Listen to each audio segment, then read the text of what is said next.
Screen show हो रही है? अभी हो रही थी लेकिन अब नहीं हो रही है। मैंने रिकॉर्डिंग ऑन की है। सैफ, हाँ एलडीएल और एएचडीएल में फर्क बता दो। मतलब मेरे नोट्स में जो मैंने लिखा हुआ है ना वो है कि जब लीवर डी नॉर्मल लिपोजेनेसिस होती है उसके बाद फॉर्मेशन होती है इस वीएलडीएल की क्वेश्चन को लिखो उसमें कदा। ज्यादा ट्राइग्लिसराइड्स होते हैं और लेस प्रोटीन होता है इन कंपैरिजन। ठीक है, अब जैसे ये ट्रांसपोर्ट करेगा लिपिड्स कदा कदा सेल्स कदा में। कदा कदा कदा कदा कदा। इस क्वेश्चन को लिखो। मैं एक दफा सिर्फ इम्पोर्टेंट क्वेश्चन बता दूं उसके बाद, ठीक है? Okay okay. वरना वो एक समिट अच्छा खराब हो सेल्फ जाएगी। Recording start. मैंने रिकॉर्डिंग स्टार्ट कर दी है, आप लोग पीपीटी खोल लें। मैं लिपिड्स की पीपीटी में अपनी अपनी पीपीटीज खोल लें अगर जरूरत है, वरना मैं मुंह से तो ठीक है। बोल ही रहा हूँ। उसके बाद एक इम्पॉर्टेंट क्वेश्चन आता है कि हमारे पास किस तरह से ट्रेवल करता है कोलेस्ट्रॉल या फैट्स, हमारी बॉडी में किस तरह से ट्रांसपोर्ट होती हैं। तो ये तीनों मैकेनिज्म्स एलडीएल वीएलडीएल इस वजह से। इसके अलावा हमारे पास जो फॉस्फोलिपिड्स हैं उनकी इम्पोर्टेंस क्या है, फॉस्फोलिपिड्स की इम्पोर्टेंस क्या है, वो एज ए एमल्सीफायर हमारी बॉडी में यूज हो रहे हैं। एज ए एमल्सीफायर उनकी इम्पोर्टेंस क्या है? लिख लें, क्वेश्चन डिस्कस करेंगे हम इसको। अच्छा जी, बहुत मशहूर ज़माना क्वेश्चन है, प्लांट स्टेरोल्स वाला और एनिमल स्टोर स्टेरोल्स वाला। पेपर में मैम दे देंगी, मोस्ट प्रोबेबली दे देंगी। बहुत घिसा पिटा क्वेश्चन है कि प्लांट स्टेरोल्स अच्छे क्यों होते हैं, या प्लांट स्टेरोल्स किस तरह से एनिमल स्टेरोल्स को बॉडी से एक्सक्रीट आउट कर देते हैं, या किस तरह से उनको डिमिनिश कर देते हैं, उनका जो एक हमारी बॉडी के अंदर वो थे।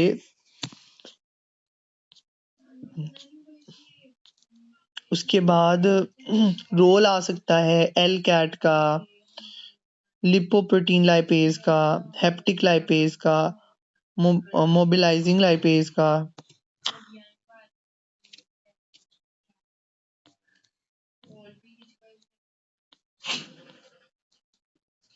ठीक है, ये हमारे पास जो है आ सकते हैं। और उसके अलावा लेट्स मूव फर्दर। उसके बाद मेरे पास आया है हाइपर कोलेस्ट्रोलेमिया और हाइपोकोलेस्ट्रोलीमिया। अच्छा जी, सेकेंडरी लिपिड डिसऑर्डर्स से क्या मुराद है?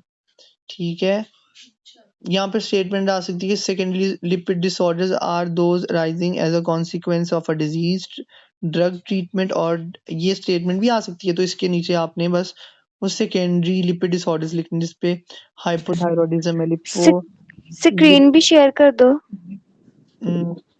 स्क्रीन यार मेरी अच्छा मैं करता हूँ।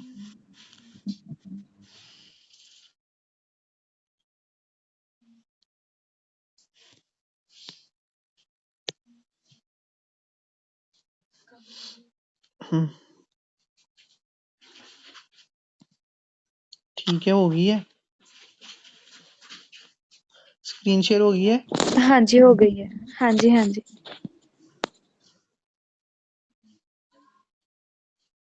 ये इन्वेस्टिगेशन ऑफ प्लाज्मा, बस याद रखना, वैसे ही लैब के अंदर आती है इन्वेस्टिगेशन। ये लेवल्स ऑफ लिपोप्रोटीन्स भी लैब के अंदर है। बड़ी मजे की स्लाइड्स आ रही हैं अब।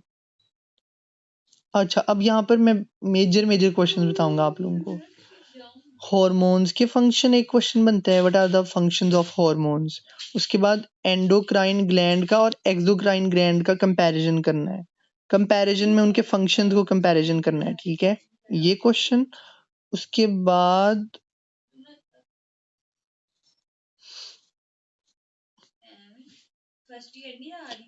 बाद ये वाला question, mechanism of exocrine glands. Mechanism of action के नाम से ये आ सकता है कि हाउ एक्सोक्राइन ग्लैंड। कोई भी स्टेटमेंट लफाजी यूज कर सकती हैं मैम, अपना जखीरा, डिक्शनरी का सारा जखीरा इस्तेमाल कर सकती हैं, और कोई ऐसी स्टेटमेंट पैदा कर सकती हैं कि एक्सोक्राइन ग्लैंड बड़े अच्छे होते हैं, ये हो गया वो हो गया। तो हमारी बॉडी के अंदर वो किस तरह से काम करते हैं एक्सोक्राइन ग्लैंड, तो ये इस तरह से मेरोक्राइन ग्लैंड्स की फॉर्म में काम करते हैं, एपोक्राइन ग्लैंड्स की तौर पे काम करते हैं, होलोक्राइन ग्लैंड्स, ये इनका मैकेनिज्म है। ठीक है, अच्छा सर सबर सबर सर सबर सबर ये भी important mechanism of hormone action, ये डिफरेंट है। ठीक है, मैकेनिज्म ऑफ हार्मोन एक्शन, उसके बाद मैकेनिज्म, ये इसकी डिटेल, ये काफी इंपॉर्टेंट क्वेश्चन है, इसके ये सारे स्टेप्स याद रखने। पॉजिटिव नेगेटिव फीडबैक हम कर चुके हैं पहले भी फिजियोलॉजी में, तो मैं उस पे अभी मैं उसको एज ए इम्पोर्टेंट नहीं ले रहा, वो आता, मैं समझता हूँ आप लोगों को आता है। अच्छा, I think there are few important questions that I have skipped here, no it's not. अच्छा आगे चले।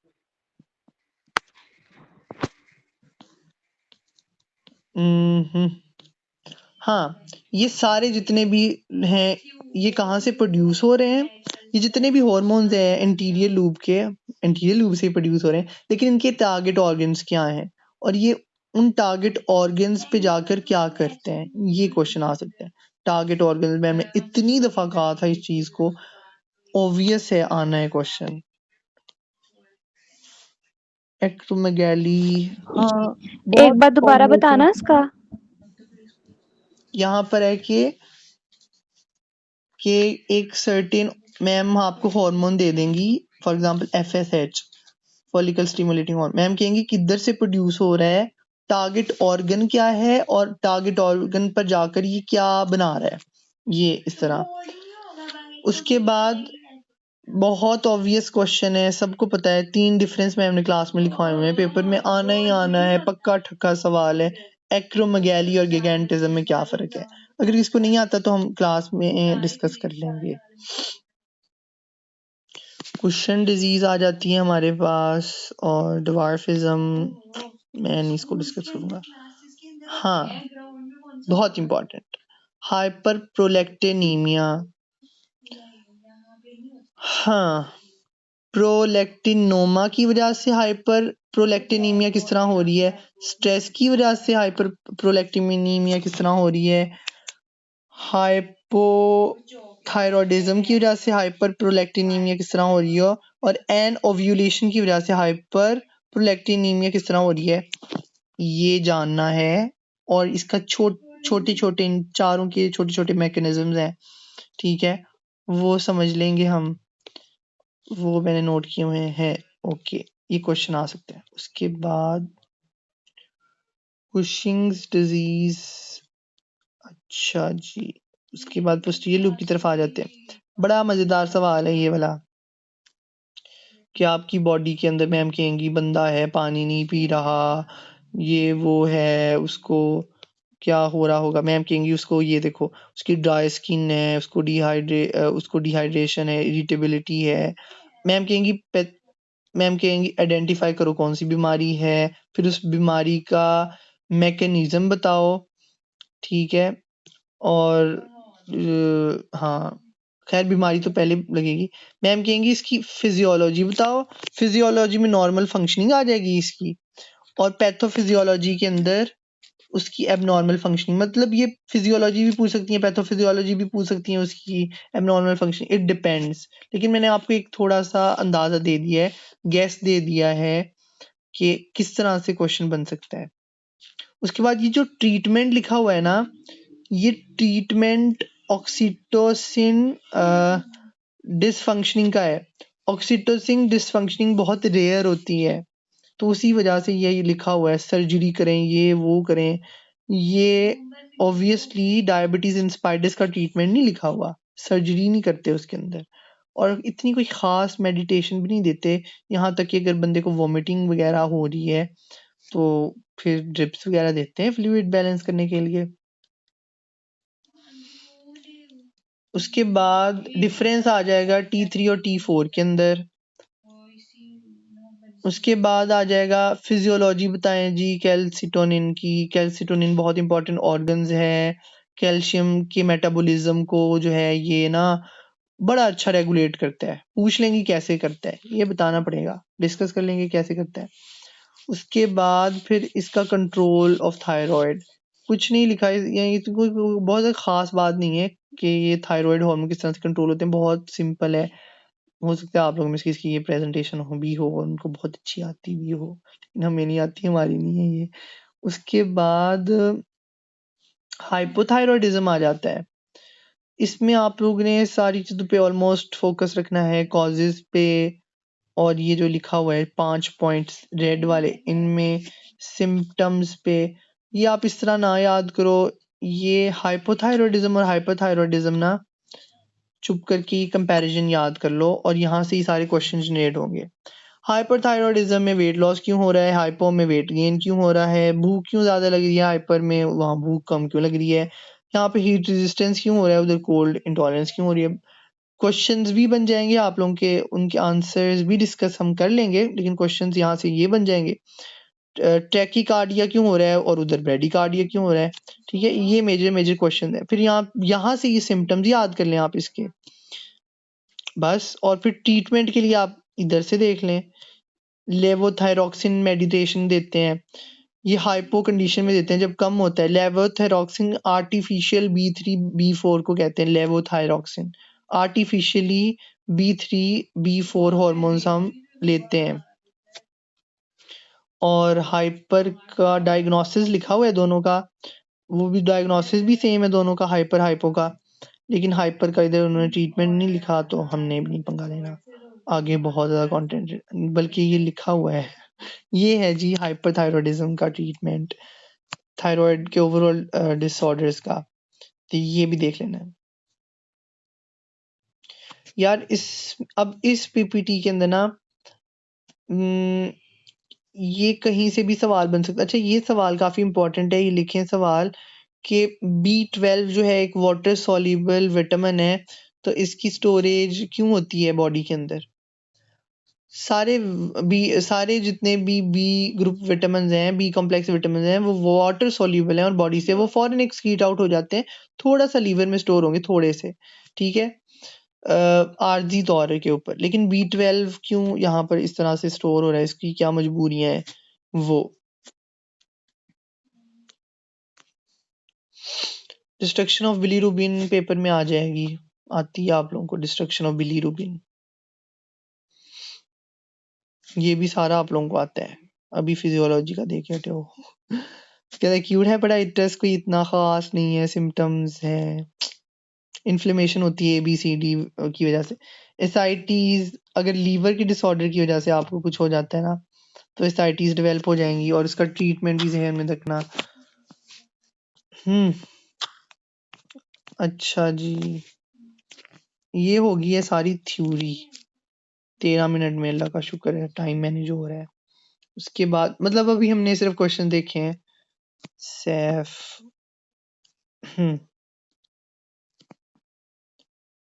अच्छा, जाग रहे हो आप लोग? हाँ जी। अच्छा ठीक है, लैब का देख लेते हैं।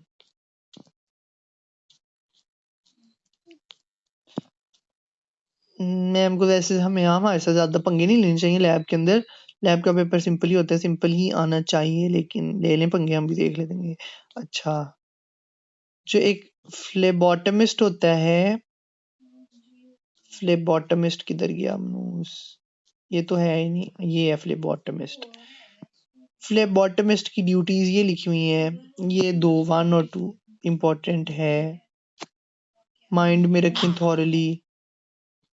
ये इक्विपमेंट्स इतने इम्पोर्टेंट नहीं है, ये भी जहन में रखें, मीडियल क्यूबोडियल केनाल। ये इम्पोर्टेंट क्वेश्चन है, सीधा सीधा सवाल है, आ जाएगा। रिजेक्शन क्राइटेरिया क्या है, स्पेसिमेन रिजेक्शन क्राइटेरिया क्या है, बस आ जाएगा। प्लाज्मा का कंपैरिजन करें ब्लड सीरम के साथ, हीमोलाइसिस क्या होती है, क्वेश्चनेयर क्या होता है, लैब रिक्वेस्ट फॉर्म क्या होता है, सारा याद करने की जरूरत नहीं है। नाम या ऐसे याद करना है, पहले सतह पे नाम, लोकेशन, तीसरे नंबर पे पेशेंट आइडेंटिटी नंबर, चौथे नंबर पे उसका एज और जेंडर, 5वें नाम के ऊपर पैनिक वैल्यूज, 6वें नाम के ऊपर नेम ऑफ टेस्ट, 7 नाम के ऊपर पॉसिबल डायग्नोसिस, इस तरह करके। डिटेल याद नहीं करनी, लॉन्ग क्वेश्चन नहीं आएगा लैब में, इंशाल्लाह नहीं आएगा। अच्छा, उसके बाद स्पेसिमन कलेक्शन ट्यूब्स आ जाती हैं, इंपॉर्टेंट है।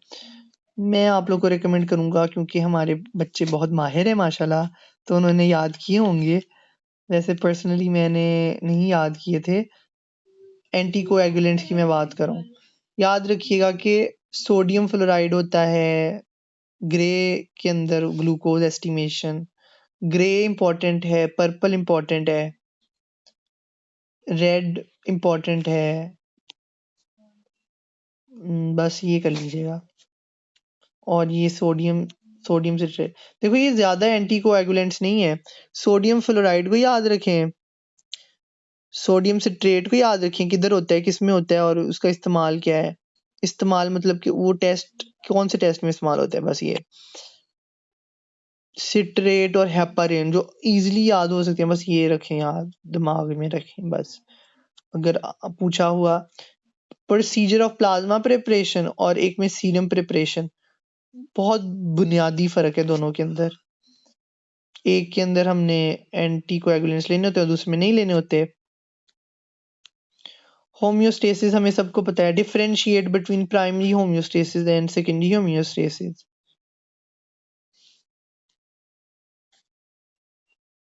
उसके बाद साइटोथीमिया और थ्रोम्बोसाइटोपेनिया।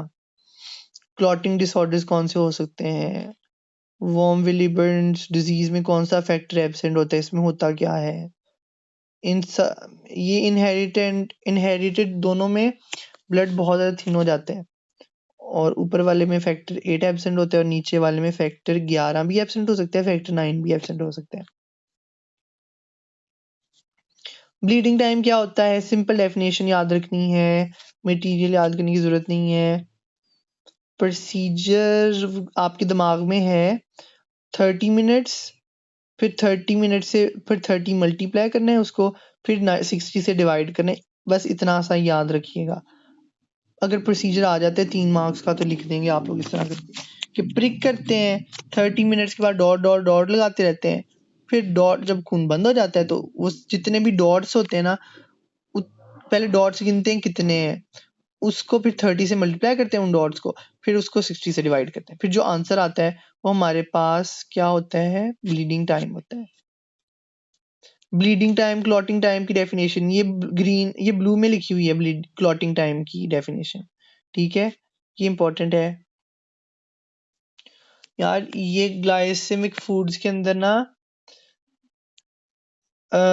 हाई ग्लाइसेमिक फूड्स और लो ग्लाइसेमिक फूड्स जरूरी हैं, ये आपको याद होने चाहिए, ये लिखे भी हुए हैं मैम ने कहीं पे शायद। हाँ ये देखो, वाइट राइस डोनट ये हाई है, बनाना और सोयाबीन शेक जो है ये लो ग्लाइसेमिक है। उसके बाद एक और चीज याद होनी चाहिए, ये वाली, इम्पैक्ट किस तरह होता है मैक्रोन्यूट्रिएंट्स का ऑन योर ब्लड, ग्राफ देख लो। उसके बाद ये भी लाजमी देखना है, 100% टर्न 15 से 2 घंटे, 2 से 4 घंटे 50% और 8 से 10 घंटे 10% फैट इस्तेमाल होते हैं, मतलब इतने घंटों बाद हमारा लेवल हाई करते हैं। Impact of macronutrients on blood glucose level, इसी तरह लिखा हुआ आ जाएगा, यही सारा छापा मार देना हो जाएगा आप लोगों का। अच्छा, वॉश हैंड, ये बस आपको पता ही है किस तरह से हम प्रोसीजर परफॉर्म करते हैं, हम सब ने ही घरों में किया होता है, किसी न किसी की हमने वो चेक की होती है। पोस्ट पेरेंडियल क्या होता है, what is post prandial and pre prandial. Post prandial खाना खाने के बाद, प्री पेरेंडियल खाना खाने से पहले। अच्छा जी, टिप्स ले लें यार, ये भी आप लोग ना दिमाग में रखिएगा, इसमें नीचे वाली और ऊपर वाली वैल्यूज नहीं याद रखनी, बस ध्यान में रखिएगा, ये ग्राफ बनाना आ जाए तो ये है कि ये पोस्ट पेरेंटियल ग्लूकोज लेवल बता रहे हैं, वो ऊपर ग्रीन से लिखा हुआ है। उसके बाद ये भी कि आप एक डायबिटिक पर्सन को और एक ट्रीटेड पर्सन का किस तरह से ग्लूकोज लेवल एक्ट कर रहा होता है, फ्लक्चुएट कर रहा होता है, इस तरह से फ्लक्चुएट करते हैं खाना खाने के बाद। मैम ने इतनी दफ़ा कहा है यार, ये वैल्यूज़ लिख लो, मैं लिखवा देता हूँ आप लोगों को। हमारी जो ट्राइग्लिसराइड्स होते हैं वो 150 डेसीलीटर से कम चाहिए होता है, टोटल कोलेस्ट्रॉल 200 से कम चाहिए होता है, लो डेंसिटी लिपोप्रोटीन हमारी बॉडी के अंदर होनी चाहिए 100 से कम, और एचडीएल होना चाहिए 60 से ज़्यादा। इतना मैम ने कहा है इसका कि हद है। बस ये वैल्यूज़ याद रखनी है जो मैंने अभी बताई हैं। ये लिखनी पड़ेंगी और इसके मार्क्स है, नहीं लिखेंगे तो मैम ने 1 नंबर भी नहीं देना, आधा नंबर भी नहीं देना। ये लाज़मी लिख के आनी है अगर पूछी गई हो तो। इनके अंदर इनकी नॉर्मल रेंजेस। एक दफा रिपीट कर दो। एचडीएल की 60 अबव चाहिए। एचडीएल की 60 से अबव होनी चाहिए। एलडीएल की या एलडीएल की 100 से कम होनी चाहिए एलडीएल की, ठीक है। और हमारे पास क्या आता है, कोलेस्ट्रॉल, टोटल कोलेस्ट्रॉल 200 से कम होना चाहिए। अब कोई भी केस सिनेरियो में हम जितना मर्जी केस सिनेरियो बनाकर दे दें, लेकिन आप लोग गैस कर सकते हो कि एचडीएल कम हुआ है तो ये खतरा है बॉडी के लिए, अच्छी बात है। आपको पता होना चाहिए एचडीएल गुड कोलेस्ट्रॉल या बैड कोलेस्ट्रॉल है। मैंने बताया 60 से ज्यादा होगा अच्छा है। कोई बंदा है उसमें 10 है ये वाला एचडीएल, तो वो उसकी सेहत खराब है ना, तो क्या हो सकता है, उसको बीमारियां लग सकती हैं। उसका एचडीएल कम है, उसको कार्डियोवैस्कुलर डिजीजेस डेवलप हो सकती हैं। मतलब इस तरह का मैम मुश्किल बनाना चाहें, मैम बहुत ज़्यादा ही मुश्किल बनाना चाहें, इस तरह कर लेंगी वो। तो ये वैल्यूज़ इस तरह भी इस्तेमाल कर सकती हैं मैम, इस वजह से इतना ज़्यादा इस पे फोकस कर रही थी। अच्छा जी, ट्राइग्लिसराइड टेस्ट लिखा हुआ है। यहाँ पर एक चीज़ में फ़र्क रखना है, पूछा यहाँ पर था कि ट्राइग्लिसराइड का टेस्ट करवाना है तो आपको फास्टिंग कराना चाहिए, भूखे पेट करवाना चाहिए। कोलेस्ट्रॉल के लिए करवाना है तो वो आप खाने के बाद भी करवा सकते हैं।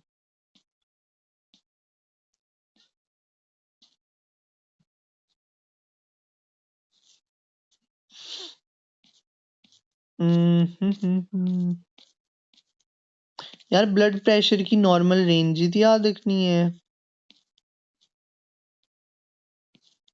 इतना लंबा।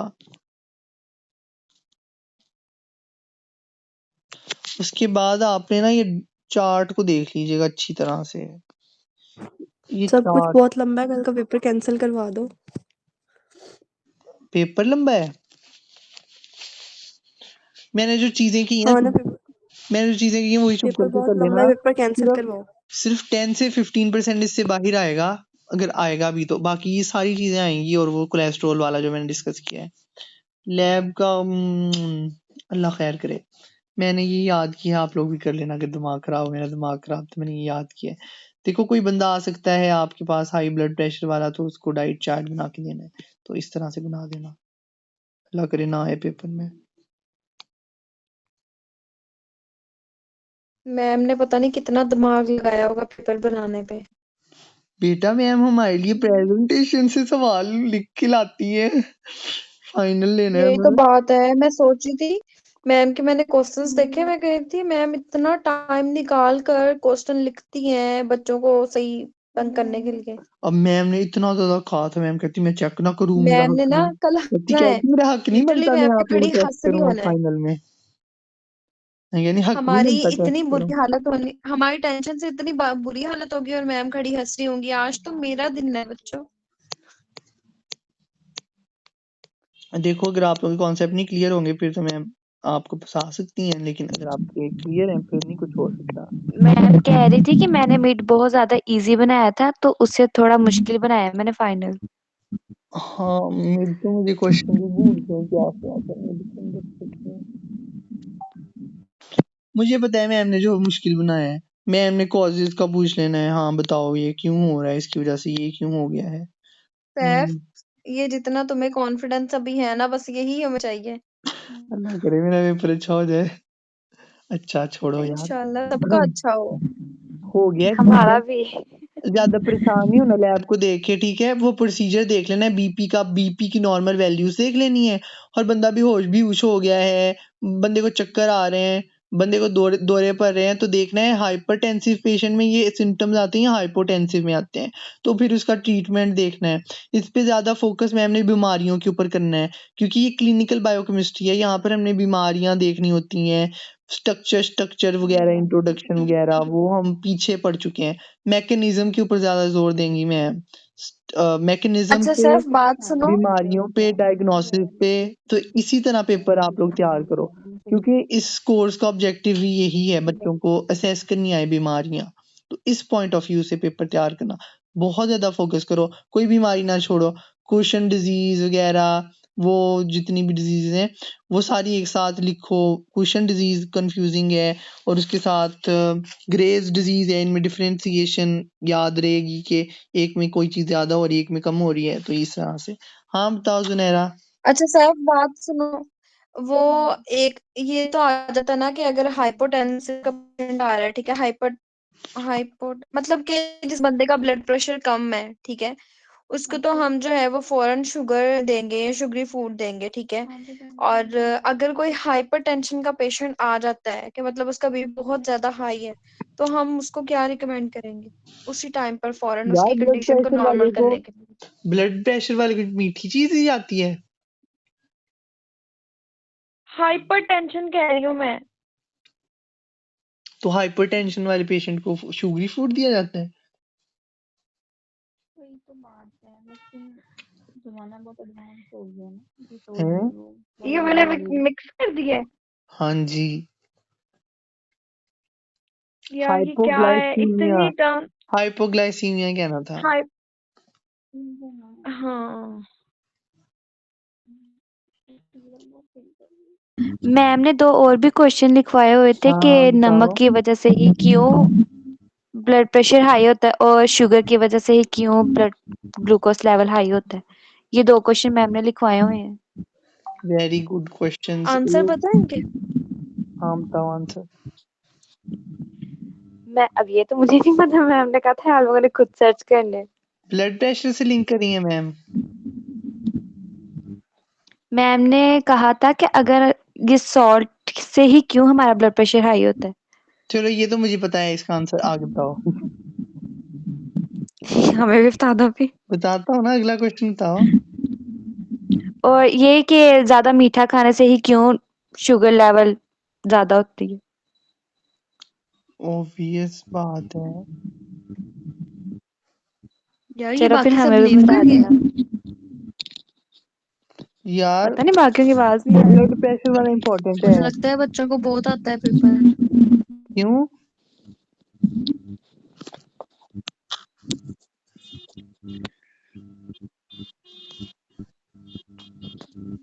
बच्चों को क्यों आता है पेपर बहुत?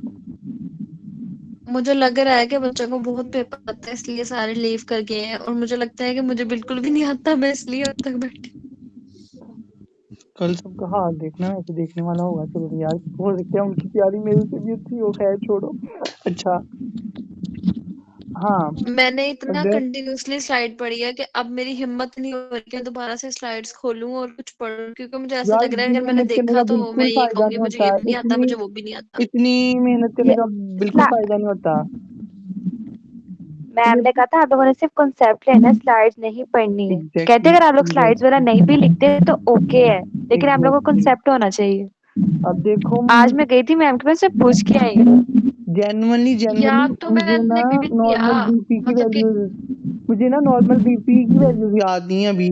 मुझे ना लिपिड्स वाला मैंने आप लोगों को समझाया हुआ है, मुझे लिपिड्स का HDL वगैरह की ना बेसिक डेफिनेशंस नहीं पता कि क्या लिखूंगा अगर ये सैफ जो बेसिक आपने क्वेश्चन आ जाता है। डिसीज लेकिन बताई मुझे है ना सारी, वो कुशिंग वाली, वो हाँ, मैंने कुछ भी नहीं, मतलब सिर्फ पहले की हुई है, मेरे लिटरली मैंने पास वो स्लाइड अब तक नहीं देखी। मुझे मुझे सारी और चीजों के पीछे मैकेनिज्म वगैरह पता है, कॉन्सेप्ट्स हैं सारे बहुत ज्यादा स्ट्रांग हैं।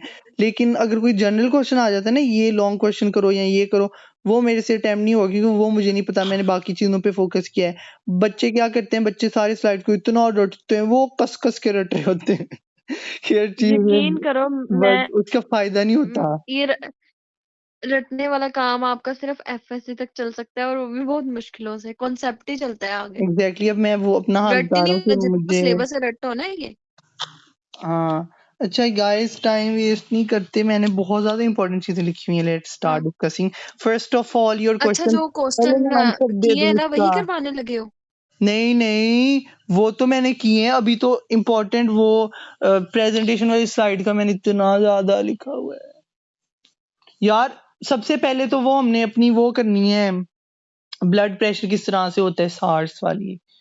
वो आप लोगों के पास है, किसी के पास सार्स? मेरी बात सुनो पहले, अलिशबा का मैं आंसर नहीं। दे दूं। अलिशबा ने जो क्वेश्चन किया था एक सॉल्ट वाला, कि सॉल्ट से किस तरह से ब्लड प्रेशर हाई होता है। हमें पता है कि सॉल्ट और शुगर वाला भी। हमें पता है कि सॉल्ट्स जो है वो किडनी के अंदर रिटेन होते हैं, या सॉल्ट्स जो हैं, सॉल्ट्स पानी को रिटेन करवाते हैं ना। तो जब पानी रिटेन होता है, ज्यादा से ज्यादा हम नमक खाते हैं तो किडनीज में जाकर ज्यादा से ज्यादा पानी फिल्टर होता है। जब ज्यादा से ज्यादा पानी फिल्टर होता है तो हमारी बॉडी का ब्लड वॉल्यूम बढ़ जाता है, जिसकी वजह से हमारा ब्लड प्रेशर ज्यादा हो जाता है। क्या दोबारा बताना एक बार? कि जब हम नमक खाते हैं ना, तो किडनीज के अंदर, जब ज्यादा नमक खाते हैं तो किडनीज के अंदर जाकर पानी ज्यादा से ज्यादा फिल्टर होता है, हमारी बॉडी के अंदर रिटेन होता है। नमक सॉल्ट्स पानी को अटैच रखते हैं अपने पास, उसको रीएब्जॉर्ब करवा देते हैं, रिटेन करवाते हैं पानी को सॉल्ट्स। जिधर नमक जाता है उधर ही पानी जाता है, ठीक है, ये होता है कॉन्सेप्ट। तो इस वजह से हमारा, क्योंकि उसकी उसकी वजह से जब पानी ज्यादा रीअब्सॉर्ब हो रहा है हमारी बॉडी के अंदर, तो उसके अंदर क्या होता है कि हमारा ब्लड वॉल्यूम ज्यादा हो जाता है बॉडी का। जब ब्लड वॉल्यूम ज्यादा होता है तो उसकी वजह से हमारा ब्लड प्रेशर भी ज्यादा हो जाता है।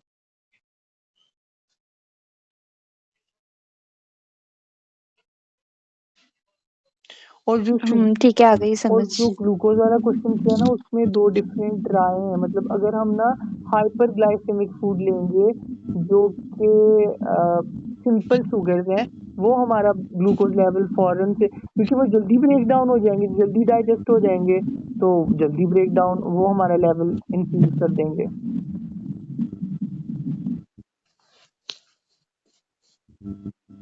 अच्छा अब वो एक करना है ब्लड प्रेशर मैनेजमेंट वाला, किसी के पास पड़ी हुई है असाइनमेंट? यार मेरी वो ओपन नहीं हो रही, मैं ओपन करके दोबारा देखता हूँ। सुफियान किसको भेजी थी, बल्कि ग्रुप में ही शेयर की थी मैंने डिस्कस। सैफ वो वाली आएगी पेपर में, तुम्हें क्या लगता है? मैम ने ईमेल भी की है, मैंने मैम से पूछने भी गया था, तो मैम कह रही थी कि आप पूछ लिया, अब मैं दूंगी।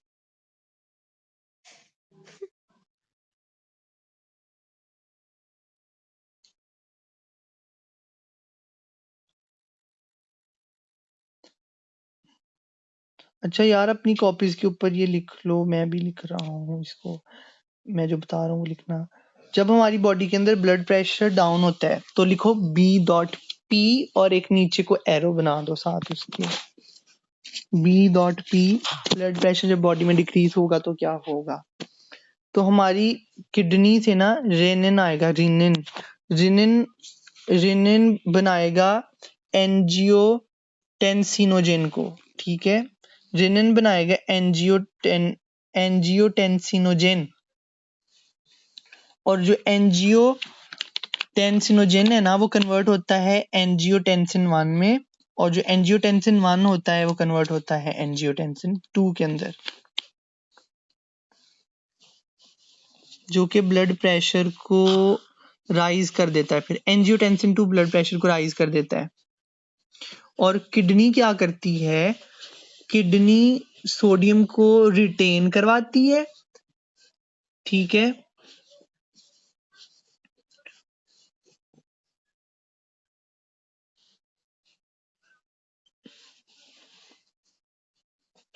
किडनी सोडियम को रिटेन करवाती है ताकि ब्लड प्रेशर हाई हो। मैंने बताया है कि किस तरह से ब्लड प्रेशर हाई होता है, उसकी वजह से सोडियम की रिटेंशन करवाने से।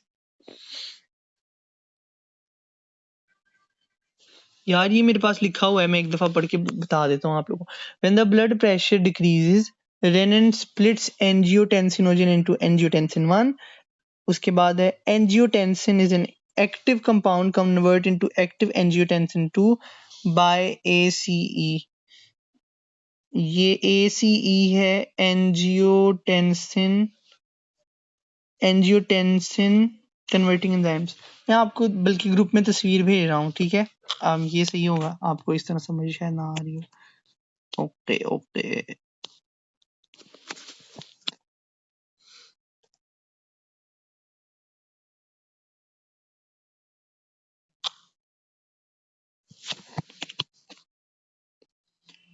ठीक है, ग्रुप के अंदर तस्वीर देख लो।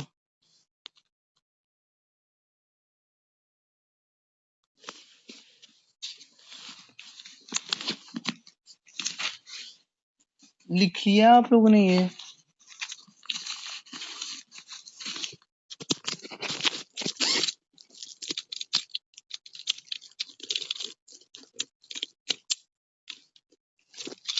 गाइस लिख लिया है? हाँ जी। अच्छा जी, एंजियोटेंसिनोजन को रेनिन कन्वर्ट करवाता है एंजियोटेंसिन 1 में, और फिर वो करवाता है एंजियोटेंसिन 2 के अंदर, जो कि ब्लड प्रेशर को हाई करवाता है। अच्छा, इसके अलावा जो एंजियोटेंसिन 2 होता है also trigger aldosterone and vasopressin.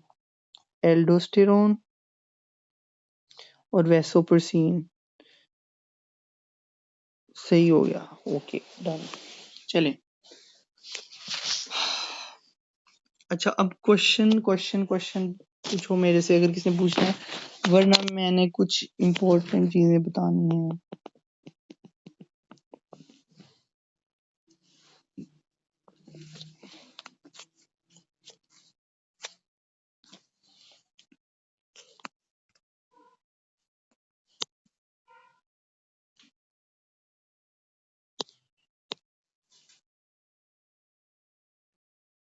उनको एक्सप्लेन करोगे? क्या? आपने जो मतलब स्लाइड खोल के बताया था कि ये इम्पोर्टेंट क्वेश्चन है, मैं बाद में इन्हें ब्रीफली एक्सप्लेन करके बताऊंगा। वो लिखे नहीं है किसी ने अब क्वेश्चंस? किसी ने लिखे हैं तो वो बता दे। एक एनाबॉलिक और कैटाबॉलिक वाला भी था शायद। वो डिस्कस कर लेते हैं। वो सिंपल है, एनाबोलिज्म का मतलब होता है कि छोटी चीजें बन के एक बड़ी चीज बनाना, एक बड़ा मॉलिक्यूल बनाना। तो एनाबॉलिक हार्मोन का मतलब है ग्लूकोजेनेसिस। तुम्हें आती है ग्लूकोजेनेसिस, ऐसा ही है ना? यस, आती है। इंसुलिन ग्लूकोजेनेसिस करवाता है, ठीक है। और ग्लूकागोन कैटाबोलिज्म इस वजह से, क्योंकि वो क्या करवाता है? ग्लूकोजिनोलाइसिस। हाँ, ये ब्रेक डाउन होती है ना glucogenolisis। ग्लाइकोजन के ग्लूकोज में। हाँ, इसी वजह से एनाबोलिज्म ठीक है, कैटाबोलिज्म कहलाते हैं वो। ठीक है। और माइंड में सवाल, जो माइंड में हनेरा ये रिपीट करना,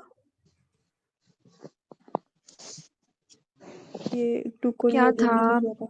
अच्छा, इंसुलिन जो होती है ना वो एनाबॉलिक क्यों होती है? ठीक है, एनाबॉलिक वो इसलिए होती है क्योंकि एनाबॉलिक का मतलब होता है कि स्मॉल मॉलिक्यूल्स का जो है वो कंबाइन होकर एक बड़ा मॉलिक्यूल बन जाना। तो जब हमारी बॉडी में इंसुलिन रिलीज होती है ब्लड ग्लूकोज लेवल को कम करने के लिए, ठीक है, तो जो एक्स्ट्रा ग्लूकोज होता है ना हमारी बॉडी में, वो ग्लूकोज जो है वो ग्लाइकोजन की फॉर्म में स्टोर हो जाता है, तो हम उसको कहते हैं ग्लूकोजेनेसिस। ठीक है, ये एनाबॉलिक प्रोसेस हो गया। और इसी तरह सेम जो है वो कैटाबॉलिक प्रोसेस होता है ग्लूकागोन वाला। उसमें ये होता है कि ग्लूकोज ग्लाइकोजन जो है वो ग्लूकोज की फॉर्म में कन्वर्ट होता है, तो वहां पर होता है प्रोसेस ग्लूकोजिनोलाइसिस का। वो कैटाबॉलिक होता है क्योंकि उसमें बड़ा मॉलिक्यूल जो है वो छोटे में टू ट्राई कन्वर्ट हो रहा है। कैटाबॉलिक का प्रोसेस होगा। यार मैं ना थोड़ी सी स्मार्ट स्टडी करवाने लगा हूँ ये, क्योंकि आप मुझे नहीं पता आपने कितनी तैयारी की हुई है। मैं कुछ छोटी करवा दो। कुछ छोटी-छोटी चीज़ें डिस्कस करूँगा अगर वो पेपर में आ गई तो। अच्छा, जो T4 होता है वो ना इनएक्टिव होता है और जो T3 होता है वो एक्टिव होता है। सबसे पहले थायरॉइड ग्लैंड से ना T4 सिक्रीट आउट होता है और फिर वो कन्वर्ट हो जाता है T3 में। अब देखो पहले T4 था, T3 हो गया, तो इसमें से ना एक आयोडीन निकल जाता है, डीआयोडीनाइजेशन हो जाती है इसकी, जिसकी वजह से ये T3 में कन्वर्ट हो जाता है। बस ये इसकी कन्वर्जन है। और T4 जो है वो इनएक्टिव फॉर्म में क्यों होता है? वो होता ही बॉडी में इनएक्टिव है। प्रोथ्रोम्बिन क्यों है ठीक है। हमारे पास, अच्छा, फिब्रिनोजेन T3 जो है वो T4 जो है वो T3 में कन्वर्ट होता है, वहां से एक आयोडीन जो है वो रिमूव हो जाता है, डीआयोडीनाइजेशन हो जाती है। ये हाँ, डीआयोडीनेशन पता नहीं क्या है, मुझे इसकी प्रोनाउंसिएशन नहीं है। डीआयोडीनेशन।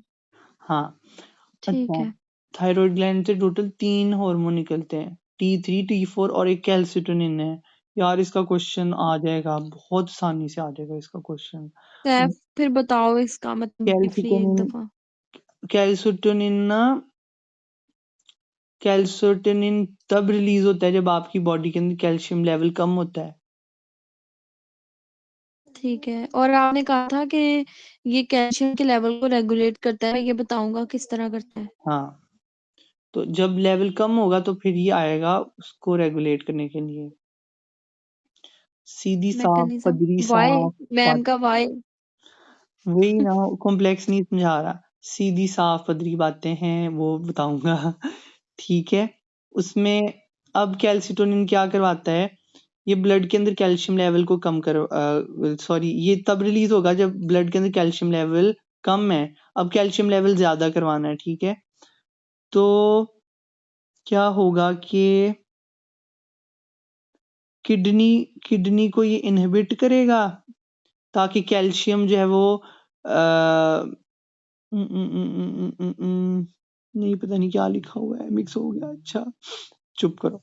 हाँ, एक सवाल इसमें से ये बन सकता है कि ऑस्टियोब्लास्ट को एक्टिवेट क्यों करवाता है, कैल्सिटोनिन जो होता है ना वो ऑस्टियोब्लास्ट को एक्टिवेट करवाता है और ऑस्टियोक्लास्ट को इनहिबिट करवाता है। अब इसका बहुत एंगल से क्वेश्चन बन सकता है। कैल्सिटोनिन जो है वो बोन की रिजॉर्प्शन को किस तरह से कम करवाता है, ओस्टियोब्लास्ट को क्या करवाता है? ओस्टियोब्लास्ट को क्या करवाता है? ऑस्टियोब्लास्ट को एक्टिवेट करवाता है, ऑस्टियोक्लास्ट को इनएक्टिवेट करवाता है। अब इसका ये क्वेश्चन बन सकता है, पहला क्वेश्चन कि कैल्सिटोनिन जो है वो इसको एक्टिवेट क्यों करवा रहा है, इसको इनएक्टिवेट क्यों करवा रहा है। दूसरा क्वेश्चन, कैल्सिटोनिन जो है, कैल्सिटोनिन का रोल क्या है ऑस्टियोब्लास्ट और ऑस्टियोक्लास्ट के साथ। तीसरा क्वेश्चन, ये सारे एक ही क्वेश्चन, सारे सबका आंसर एक ही होगा। कैल्सिटोनिन जो है वो बोन की रिजॉर्प्शन किस तरह से करवा रहा है, या फिर कैल्सिटोनिन बोन की रिजॉर्प्शन करवा के कैल्शियम लेवल किस तरह से बैलेंस करवा रहा है। बोन रिजॉर्प्शन होती है, बोन हड्डियों की ना कह लो कि कैटालाइसिस या हड्डियों का ब्रेकिंग प्रोसेस होता है, जिसके नतीजे में ना कैल्शियम लेवल हमारी बॉडी के अंदर कैल्शियम रिलीज होता है। ठीक है यार, मैं एक दफा देख लूं, मुझे तो मैंने उल्टा बता दिया। उल्टा ये बताया है कि रिलीज कब होता है, जब ज्यादा लेवल होते हैं या कम होते हैं। मुझे लगता है जब ज्यादा होते हैं तब रिलीज होता है। कैल्सिटोनिन किधर है Manoj, calcitonin calcitonin calcitonin calcitonin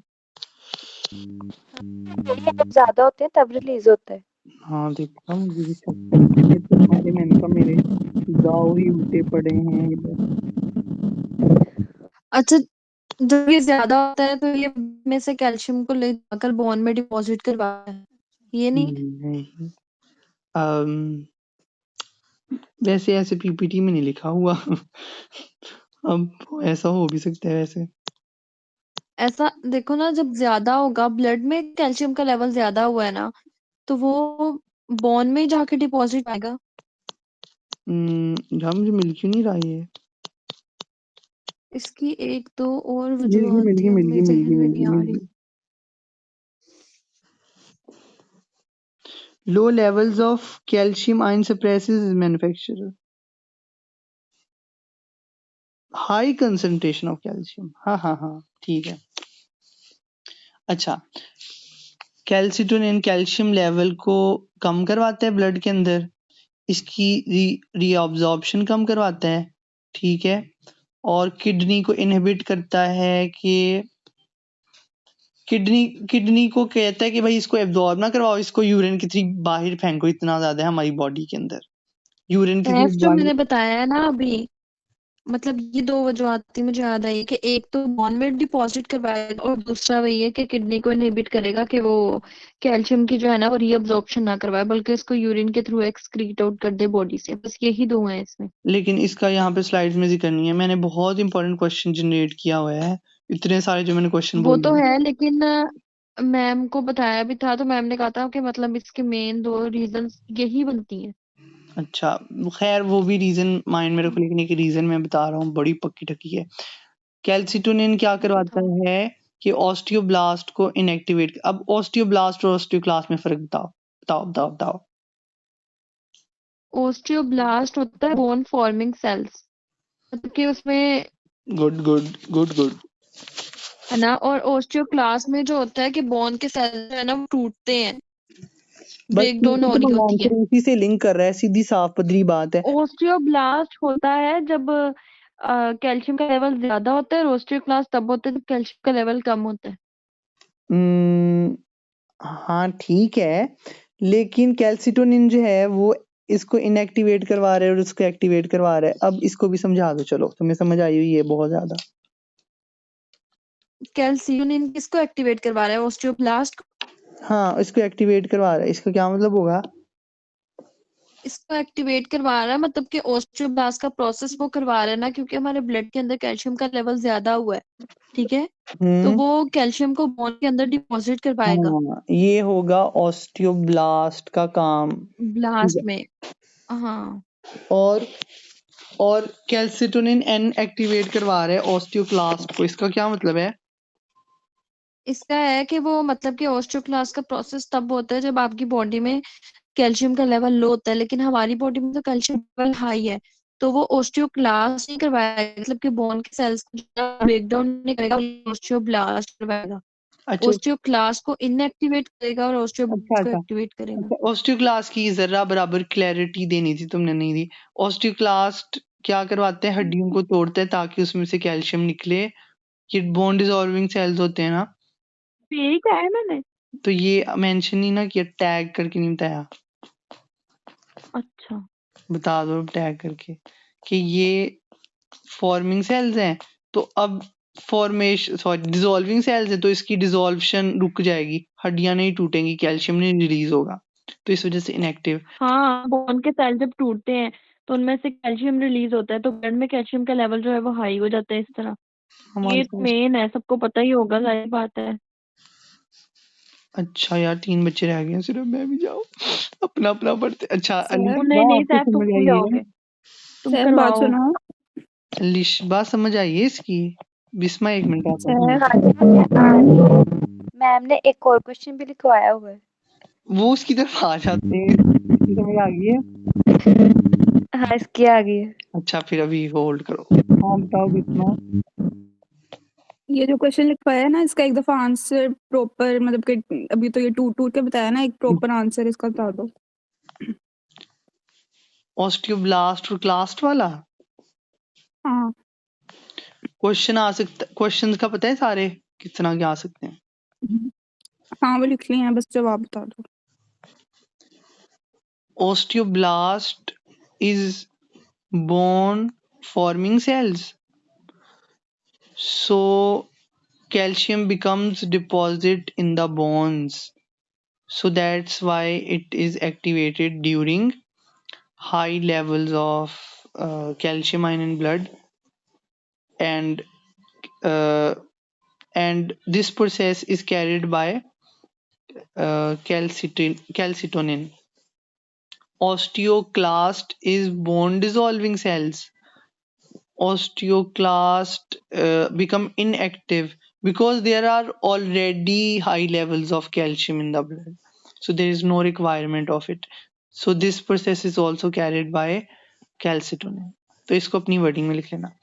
Alishba अगला क्वेश्चन बताओ।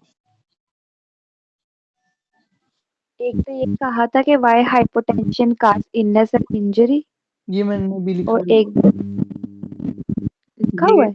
ये मुझे याद करा जब हमने उधर जाना है, ठीक है, मतलब उधर पहुंचे।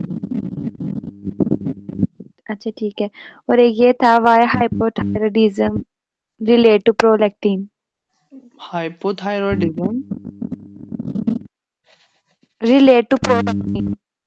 हाँ ये प्रोलैक्टिन वाला भी, वो 4 केसेस हैं वो। ये मैम ने ना फर्स्ट में दिया था और कहती है मैंने पेपर में लाजमी देना है।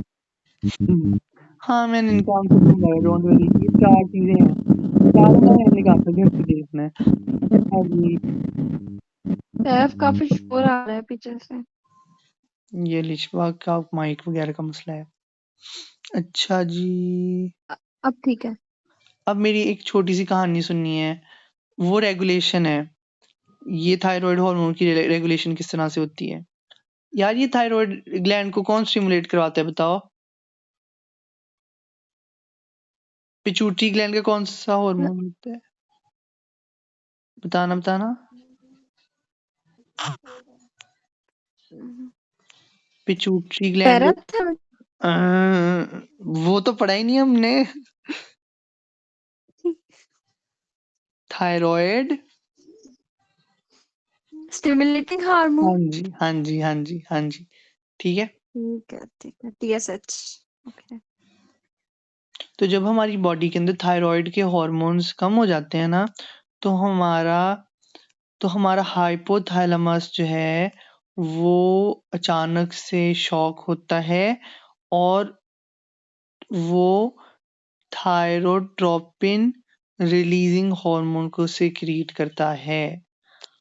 दोबारा रिपीट कर रहा हूँ, जब हमारी बॉडी के अंदर थायराइड हार्मोन्स कम होते हैं ना, तो हमारा हाइपोथैलेमस ट्रिगर करता है और थायरो और हमारे पास थायरोट्रोपिन रिलीजिंग हार्मोन है।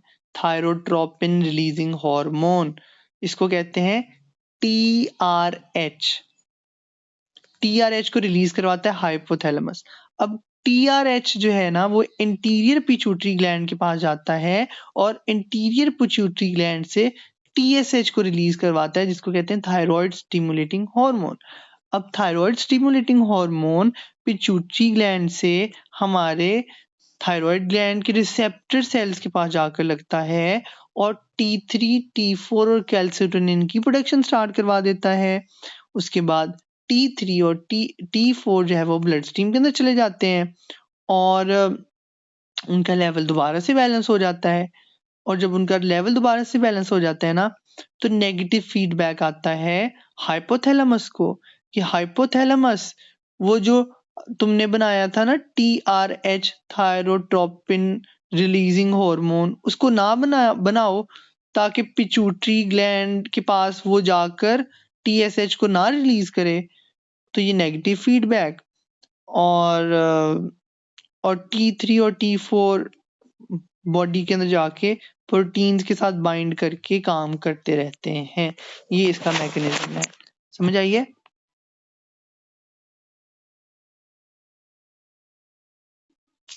थोड़ी बहुत ही बहुत आ गई है मुझे भी थोड़ी बहुत। तो अच्छा सुनो, हाइपोथैलेमस जो है ना वो टीआरएच को रिलीज करता है हाँ और वो हाँ जाकर पिट्यूटरी ग्लैंड को कहता है कि थायराइड स्टिमुलेटिंग हार्मोन हाँ रिलीज करे, ठीक है। हाँ हाँ, और फिर वो उसके बाद क्या होता है? उसके बाद वो वो क्या होगा। उसके बाद क्या होगा? T3 और T4 और कैल्सिटोनिन रिलीज होगा, कैसे, कहाँ से, थायराइड हार्मोन के पास जाएगा। थायराइड हार्मोन के पास जाएगा। थायराइड से रिलीज होगा ना, थायराइड ग्लैंड से।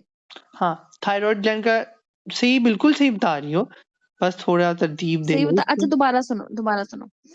हाइपोथैलेमस जो है ना, जब हमारी बॉडी में थायराइड का लेवल जो है ना कम होता है, तो हाइपोथैलेमस को ना वो ट्रिगर करता है कि भाई वो रिलीज करे TRH हार्मोन, ठीक है। सही फिर है। वो जाकर पिट्यूटरी ग्लैंड को एक्टिवेट करता है कि वो TSH हार्मोन रिलीज करे, थायराइड हम्म, स्टिमुलेटिंग हार्मोन। और फिर वो हाँ, जाकर थायराइड ग्लैंड को एक्टिवेट करता है और वो रिलीज करता है T3 T4 और कैल्सिटोनिन, सही ठीक है। है।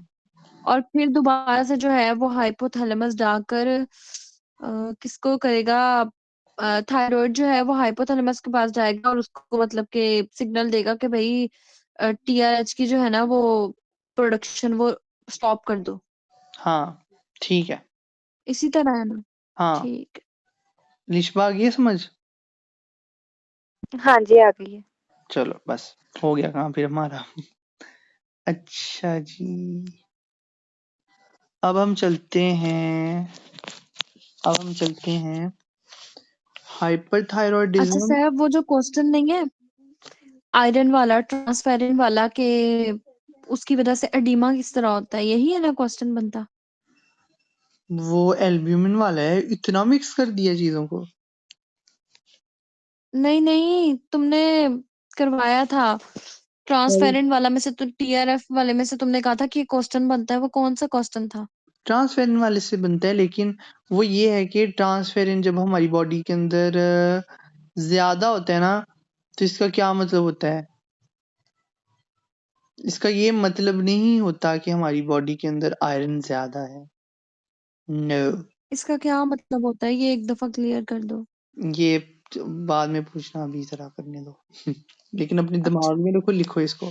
अच्छा, दो मेरे चीजें हैं, दिमाग में लिखा हो, मेरे पास कोई कॉपी दो पेंसिल नहीं चीजें है। हैं, कंपैरिजन आएगा हाइपरथायरॉयडिज्म में और हाइपोथायरॉयड। पहले हाइपर है, ज्यादा होगा, फिर कम होगा, इस तरह दिमाग में रखो। अभी मैं एक चार्ट बनवाने लगा हूं आप लोगों से। हाइपरथायरॉयडिज्म के अंदर हमारा वेट लॉस होता है, हाइपरथायरॉयडिज्म में। एलिजबा बताइए इसका answer. Hyper hypothyroidism hyper hyperthyroidism. Metabolism के साथ कोई लिंक है? हाँ हाँ हाँ, वहां पर जब बिल्कुल स्लो होता है तो, बिल्कुल। अगर स्लो होता है तो वेट गेन होगा। अगर हमारा, सही बोल रही हूँ? क्या कह रही हो? अगर, अगर हमारा मेटाबॉलिज्म स्लो होगा तो वेट गेन होगा। हाँ ठीक है, कौन सी कंडीशन में लो होगा मेटाबॉलिज्म? Hyper thyroidism. हाइपो में होगा ना। हाँ हाँ हाँ, मेटाबॉलिज्म स्लो हाइपो में, जब हाइपो। होगा ना, मेटाबॉलिज्म से हाइपो में होगा, तो वेट, समझ आ गई। तो वेट क्या होगा? हाइपोथायरॉयडिज्म में वेट गेन होगा ठीक है, क्योंकि हमारा मेटाबॉलिज्म स्लो है, ठीक है, और हाइपरथायरॉयडिज्म में वेट लॉस होगा। ठीक है। अभी क्यों? अच्छा, ठीक है। अब हाइपरथायरॉयडिज्म में इंक्रीज एपेटाइट क्यों, भूख क्यों ज्यादा लग रही है, और हाइपोथायरॉयडिज्म में भूख कम क्यों लग रही है? क्योंकि हमारा जो है वो हाइपो में मेटाबॉलिज्म जो है वो तरीके से वर्क नहीं कर रहा, तो हमें भूख कम लगेगी। जो हमारा फूड है वो सही से डाइजेस्ट नहीं हो रहा होता, अच्छा, देर लग रही होती है, टर्म तो याद इस रखो वजह से। इसके लिए कि हमारा ना एनर्जी एक्सपेंडिचर ज्यादा होता है हाइपरथायरॉयडिज्म की वजह से, जिसकी वजह से भूख ज्यादा लगती है, और हाइपो में एनर्जी एक्सपेंडिचर कम होता है तो भूख कम लगती है। हीट रेजिस्टेंस क्यों डेवलप हो जाती है, हम हीट रेजिस्टेंस क्यों होती है हाइपर कंडीशन में, और कोल्ड रेजिस्टेंस क्यों होती है हाइपो कंडीशन में? इसका आंसर भी बता रहा हूँ कि जो हीट रेगुलेट करते हैं ना, वो T3 और T4 हीट को रेगुलेट करते हैं, हीट को मेंटेन रखते हैं, मेटाबॉलिज्म में काम करते हैं ना T3 T4। तो जब ज्यादा हो जाएंगे T3 T4 तो और ज्यादा हीट प्रोड्यूस होगी, तो जब कम हो जाएंगे तो हीट प्रोड्यूस ही नहीं होगी बॉडी के अंदर हीट वाला, तो फिर कोल्ड रेजिस्टेंस, बहुत सर्दी हो जाएगी। अब ट्रैकीकार्डिया या ब्रेडीकार्डिया क्यों हो रहा है हमारे? ट्रैकीकार्डिया हाइपर में होता है, ट्रैकी का मतलब होता है कि जब आपकी 100 पर मिनट से ज्यादा हार्ट बीट्स हो जाएं तो ट्रैकी कार्डिया कहते हैं उसको। अगर 60 बीट्स पर मिनट से कम हो जाए उसको ब्रेडी कार्डिया कहते हैं, कम हो जाना हार्ट बीट्स को। नॉर्मल हार्ट बीट हमें पता है 70 से 72 तक होती है, हमने एक्सपेरिमेंट्स वगैरह भी किए हुए हैं। ये समझ आप लोगों को? यस। अब हमने काफी चीजें डिस्कस की हैं तो डिफरेंस आएगा तो कर लेंगे ना कंपैरिजन। कुछ और कंपैरिजन भी है। डायरिया होता है हाइपर में। बोल बोले कि दोबारा बता दो, उसके समझ नहीं आई है। किसका किसका किसका? ये हीट टॉलरेंस और कोल्ड टॉलरेंस में। हीट टॉलरेंस है, मैंने वैसे यहाँ रेजिस्टेंस लिखा हुआ है, स्लाइड पे रेजिस्टेंस लिखा था। अच्छा, T3 और T4 हीट को रेगुलेट करते हैं, ठीक है। इसकी वजह से जब ज्यादा होंगे T3 T4 तो ज्यादा हीट होगी हमारी बॉडी में, और जब कम होंगे तो फिर हीट कम होगी जिसकी वजह से कोल्ड हमारी बॉडी होगी। हाइपरथायरॉयडिज्म के अंदर डायरिया हो रहा है और हाइपो में कॉन्स्टिपेशन हो रही है। इसके अलावा सिम्टम्स हमारे पास है हाइपरथायरॉयडिज्म के अंदर एग्जाइटी, नर्वसनेस वगैरह, और हाइपो के अंदर हमारे पास फिटीग है, डिप्रेशन वगैरह है, ठीक है। और हाइपर में नेल्स ज्यादा हो गए हैं, ग्रोथ ज्यादा हो रही है, और हेयर लॉस होता है और नेल्स थिन हो जाते हैं हाइपो कंडीशन में। कर लोगे ना कंपैरिजन? कर लेंगे। मैम ने ना अपना ड्राई स्किन वाला इम्पोर्टेंट बताया था कि हाइपोथायरॉयडिज्म में स्किन ड्राई क्यों होती है। हाय क्यों होती है स्किन ड्राई हाइपो कंडीशन के अंदर? हाइपो कंडीशन में हाँ जी। स्किन ड्राई, इसको लिख लो, मैं तलाश करके बताऊंगा, मुझे नहीं पता। पता है किसी को तो बता। डिहाइड्रेशन से मैम ने बताया था, मुझे सही से याद नहीं है। डिहाइड्रेशन हो जाती है हमें हाइपोथायरॉयडिज्म की के अंदर स्किन। हाँ बिल्कुल सही कह रही है, मेरे दिमाग में थोड़ा थोड़ा आ रहा है, बस इतना ही आ रहा है तो ऐसे ही लिख देंगे हम। अच्छा, अब क्या है इसकी रीजन? क्योंकि डिहाइड्रेशन हो जाती है इस वजह से। डिहाइड्रेशन हो जाती है तो पानी की कमी तो स्किन खुश्क हो जाती है, मुंह खुश्क हो जाता है, बुरे हाल भौंके दिहाड़े। यार एक बहुत इंपॉर्टेंट क्वेश्चन है, बहुत इंपॉर्टेंट क्वेश्चन है। वो क्वेश्चन ये है कि हमारी बॉडी के अंदर TSH का जब लेवल ज्यादा हो जाता है ना, TSH का लेवल ज्यादा हो जाता है तो कौन सी बीमारी होनी चाहिए? थायराइड स्टिमुलेटिंग हार्मोन आपकी बॉडी में ज्यादा हो गया है, कौन सी बीमारी होनी चाहिए आपको? हाइपो या हाइपर थायराइड? हाइपर। हाइपर होनी चाहिए ना, लेकिन हमें ना हाइपोथायरॉयडिज्म होती है। कैसे? हम ना टेस्ट करवाते हैं और हमारा वहां पर TSH का लेवल जो है वो ज्यादा निकलता है। ये मैंने अपनी कोई रिसर्चें वगैरह नहीं मारी हुई, ये PPT में ये बकवास लिखी हुई थी, TSH ज्यादा हो जाता है। लेकिन इसकी एक्सप्लेनेशन मैम ने आपको लेक्चर्स में दी होंगी, मैंने तो लेक्चर्स नहीं लिए, मैं तो अंदर बाहर डिबेट्स वगैरह पे जाता रहा हूँ, लेकिन मैंने इसका आंसर फाइंड आउट करा लिया।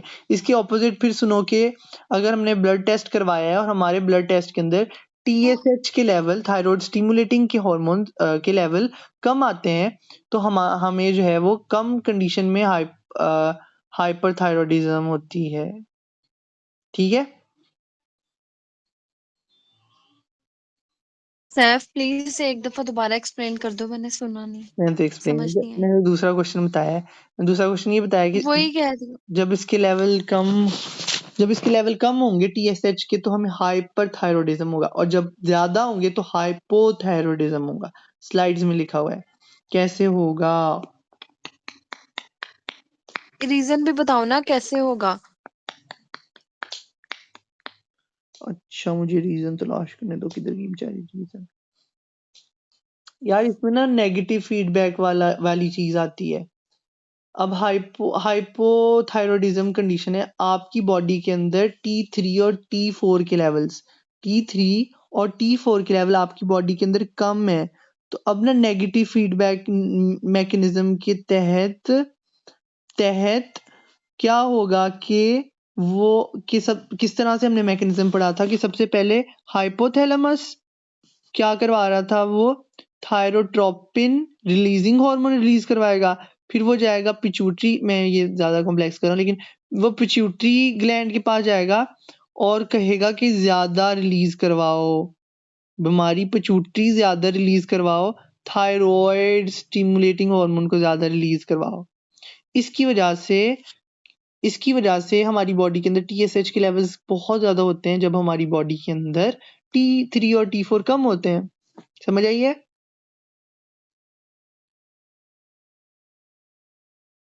हाँ जी, आ गई है। हाँ, ओके तो अब ठीक जब है, लग गई समझ।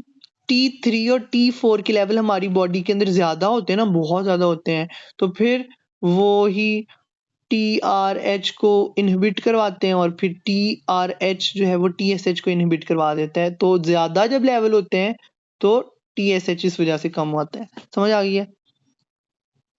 अच्छा, हाइपो में TRH का लेवल कम होता है और हाइपर में जो है वो नहीं, हाइपर में कम होगा और हाइपो में ज्यादा होगा, ऐसे है? या हाइपर मैंने में मिक्स कर कम, दिया? हाँ ये इनवर्स है, उल्टे पुल्टे हैं।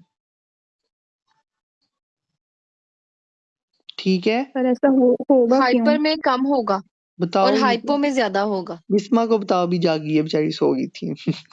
बताना। नहीं, मुझे समझ नहीं बिस्मा आई, को क्या दोबारा बताऊं? बताओ। हाँ अच्छा मैं ये दोबारा बताता हूँ। सुनहरा बताओ, हाँ। बड़ा अच्छा बताती हो तुम। ये नहीं नहीं, नहीं, मैं बताती हूँ, ठहरो। हाँ वो तो अच्छा, मैं कह रहा हूँ। हाइपोथायरॉयडिज्म में ना TSH का लेवल बॉडी में ज्यादा होगा।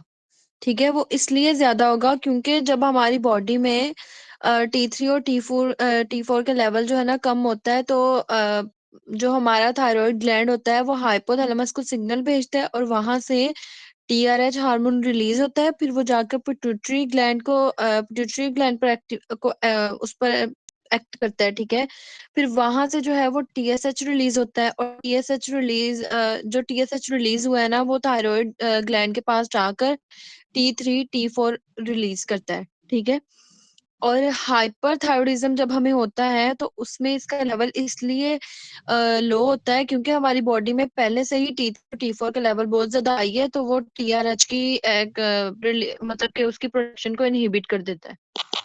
ठीक बोला है, गलत है? सही बोला है ना? हाँ मैंने ऐसे सुना नहीं। बिस्मा समझ आ गई है? हाँ, जी, आ यही था गया। जो तुमने बताया था, वही बना है। हाँ बस सही है। अच्छा, ठीक है। हम कुछ टेस्ट्स होते हैं तो इसी तरह फिर हम TSH का टेस्ट करवा लेते हैं दोनों के अंदर ही, और T3 T4 का टेस्ट करवा लेते हैं, और एंटीबॉडीज का टेस्ट करवा लेते हैं, एंटी थायराइड, ये अजीबोगरीब। हाइपोथायरॉयडिज्म की PPT के अंदर मैंने आपको बताया था कि ट्रीटमेंट उसका होता है लेवोथायरॉक्सिन, यार ये मेडिसिन का नाम लिख लो, लेवोथायरॉक्साइन, लेवोथायरॉक्साइन। ठीक है, लेवोथायरॉक्सिन मेडिसिन का नाम लिख लो, ये ट्रीटमेंट के अंदर आ सकती है। तो हमने बहुत ज्यादा इंपॉर्टेंट चीज अभी डिस्कस करके हटे हैं, तो मतलब जो लोग नहीं है ऑफ कोर्स उनके लिए मिस हो गई है चीज। खैर, अच्छा जी, तो हमारा थायराइड सारा हो गया है इम्पोर्टेंट, हमने हल्का फुल्का सा इसको देखा अच्छी तरह से। अब क्या है, अब किधर जाना है? अच्छा जी, अच्छा जी, अच्छा एक दफा जल्दी से, मैं बहुत जल्दी से रिवाइज करूंगा अबाउट द टारगेट ऑर्गन्स और हॉर्मोन्स। इंटीरियर लूब से 6 हार्मोन सिक्रेट होते हैं, पोस्टीरियर लूब से 2 हार्मोन सिक्रेट होते हैं। सिर्फ 1 मिनट रुको, 1 मिनट। यार एक छोटी सी चीज रह गई है हमारी। हाँ चलो, ये बताओ एंटीरियर लूब वाला और पोस्टीरियर वाला। छोटी सी चीज रह गई है, वो डिसऑर्डर तो पढ़ा ही नहीं है। कौन से, वो थायराइड के? अच्छा अच्छा नहीं, खैर वो देखते हैं बाद में, चुप रहो। अच्छा, एंटीरियर और पोस्टीरियर के 6 हार्मोन एंटीरियर के, 2 हार्मोन पोस्टीरियर के। अब पहले मैं 2 हार्मोन्स का बताऊंगा एंटीरियर के, ल्यूटिनाइजिंग हार्मोन और दूसरा हमारे पास फॉलिकल स्टिमुलेटिंग हार्मोन। दोनों के टारगेट ऑर्गन्स ऑलमोस्ट सेम है और जहाँ से ये रिलीज हो रहे हैं सोर्स ऑर्गन्स हमारे पास इंटीरियर पिट्यूटरी ग्लैंड आ जाएगा, टारगेट ऑर्गन्स इनके आते हैं, रिप्रोडक्टिव ऑर्गन्स आ जाता है, ठीक है, दोनों के ही रिप्रोडक्टिव ऑर्गन आएगा। लेकिन जो ल्यूटिनाइजिंग हार्मोन है ना अच्छा ओके ओके अच्छा, दोनों के टारगेट ऑर्गन्स जो है वो रिप्रोडक्टिव ऑर्गन्स हैं और फीमेल्स के अंदर भी रिप्रोडक्टिव ऑर्गन, लेकिन फीमेल्स के अंदर ओवरी भी टारगेट ऑर्गन के अंदर आएगा। उसके बाद हमारे पास कोर्टिकोस्टेरॉइड हार्मोन या कोर्टिकोट्रोफिन हार्मोन, एड्रीनोकोर्टिकोट्रोफिन हार्मोन आ जाता है, टारगेट एड्रीनल ग्लैंड्स आ जा, ग्रोथ हार्मोन का टारगेट ऑर्गन बोन्स और टिश्यूज आ गया, प्रोलैक्टिन का मेमोरी ग्लैंड्स आ गया और टीएसएच का थायराइड ग्लैंड आ गया, ठीक है। इंटीरियर पिट्यूटरी ग्लैंड के दो हार्मोन एडीएच या जिसको वेसोप्रेसिन भी कहा जाता है, टारगेट ऑर्गन किडनी होता है, ऑक्सीटोसिन का ग्रोथ टारगेट बोन्स और टिश्यूज आएंगे, ग्रोथ हार्मोन का टारगेट ऑर्गन। उसके बाद ऑक्सीटोसिन का टारगेट ऑर्गन यूट्रस और मैमेलरी ग्लैंड्स हैं, पोस्टीरियर लूब से सिक्रीट होता है, याद रखना ऑक्सीटोसिन दो ही तो रिलीज होते हैं, और यूट्रस और मैमेलरी ग्लैंड्स टारगेट ऑर्गन। यार मैम ने इतना इस पे कहा था, इतना इस पे जोर दिया था टारगेट ऑर्गन्स के ऊपर कि बहुत ज्यादा किया था।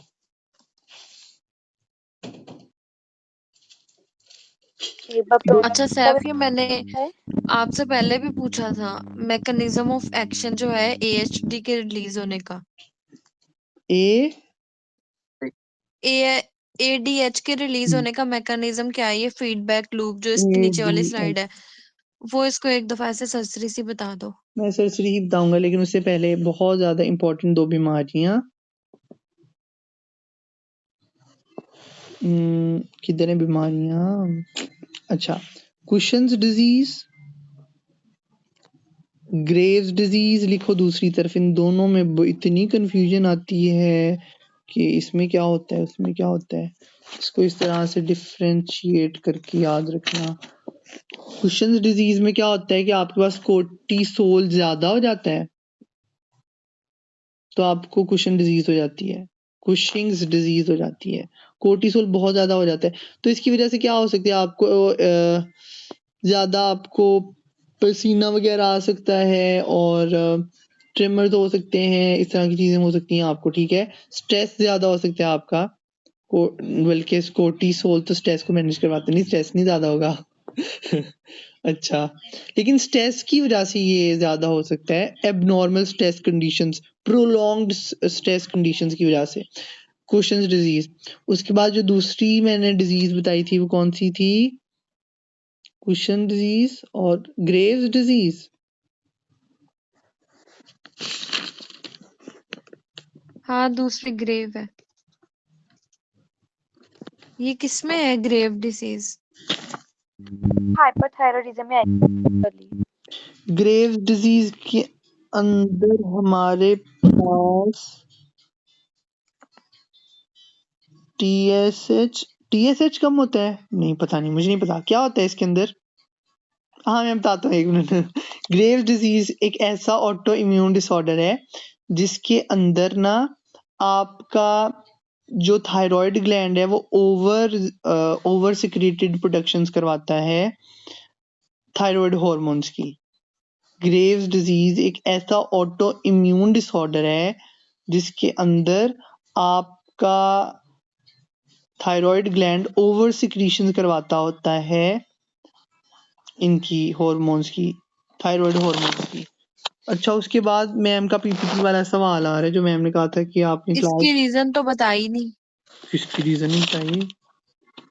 ये देखो, इसमें है कि हमारी जो इम्यून सिस्टम होता है ना, वो ऐसी एंटीबॉडीज प्रोड्यूस करती है जो T3 और T4 की तरह एक्ट करती है, जिसकी वजह से हमारी ज्यादा हार्मोन प्रोडक्शन हो रही थी, स्लाइड में लिखा हुआ है। मैंने स्लाइड नहीं पढ़ी इसका मतलब। ये इम्पोर्टेंट बात ही मैम ने बताई भी थी कि हमारा इम्यून सिस्टम T3 और T4 की तरह की एंटीबॉडीज बनाता है, और हमारी को ये लगता है कि वो T3 और T4 हार्मोन है, वो जो है थायराइड को स्टिमुलेट करके ज्यादा प्रोडक्शन होती है थायराइड की, thyroid hormone. Thank you so much Junaira, हम आपकी ये कंट्रीब्यूशन क़यामत तक नहीं भूलेंगे और शायद आपकी वजह से हमारे हमारे पेपर में अच्छे मार्क्स आ जाएं। अच्छा खैर, जी शुक्रिया आपका मैम। अच्छा आगे देखते हैं हम। अच्छा यार, अब हाइपर प्रोलैक्टिनीमिया के कॉजेज डिस्कस कर लेते हैं, सुपर डुपर इम्पोर्टेंट, जो मैम ने कहा था आपने घर से ही करके आने हैं। इसमें छोटे छोटे मैकेनिज्म्स हैं। सबसे पहले इसका कॉज आता है प्रोलैक्टिनोमा। ये हमें पता है प्रोलैक्टिनोमा क्या है, कि जहां से प्रोलैक्टिन रिलीज होता है ना, वहां पर बिनाइन ट्यूमर का बन जाना। प्रोलैक्टिन कहाँ से रिलीज हो रहा है, हमारे इंटीरियर लूब से। तो इंटीरियर लूब की वो वाली साइड जहां से प्रोलैक्टिन रिलीज होता है, वहां बिनाइन ट्यूमर बन जाएगा। तो इसकी वजह से ओवर सिक्रीशन हो जाएगी प्रोलैक्टिन की। तो ये कोई इतना कोई खास नहीं है, नाम से ही पता चल रहा है, नोमा बिनाइन ट्यूमर। अब स्ट्रेस और एग्जाइटी की वजह से आपको जब स्लीप डिस्टर्बेंसेस आते हैं और जो सर का दर्द होता है, उसकी वजह से आपका प्रोलैक्टिन किस तरह से रिलीज करता है। तो एग्जाइटी और स्ट्रेस कंडीशंस के अंदर आपकी बॉडी के अंदर कोर्टिसोल स्ट्रेस हार्मोन है, वो ज्यादा ज्यादा ज्यादा ज्यादा ज्यादा होता रहता है। ठीक है, बहुत ज्यादा होता है। कोर्टिसोल बहुत ज्यादा प्रोड्यूस होता है आपकी बॉडी में। जब वो कोर्टिसोल बहुत ज्यादा प्रोड्यूस होता है ना, तो कोर्टिसोल जो है वो गुनेडोट्रोफिक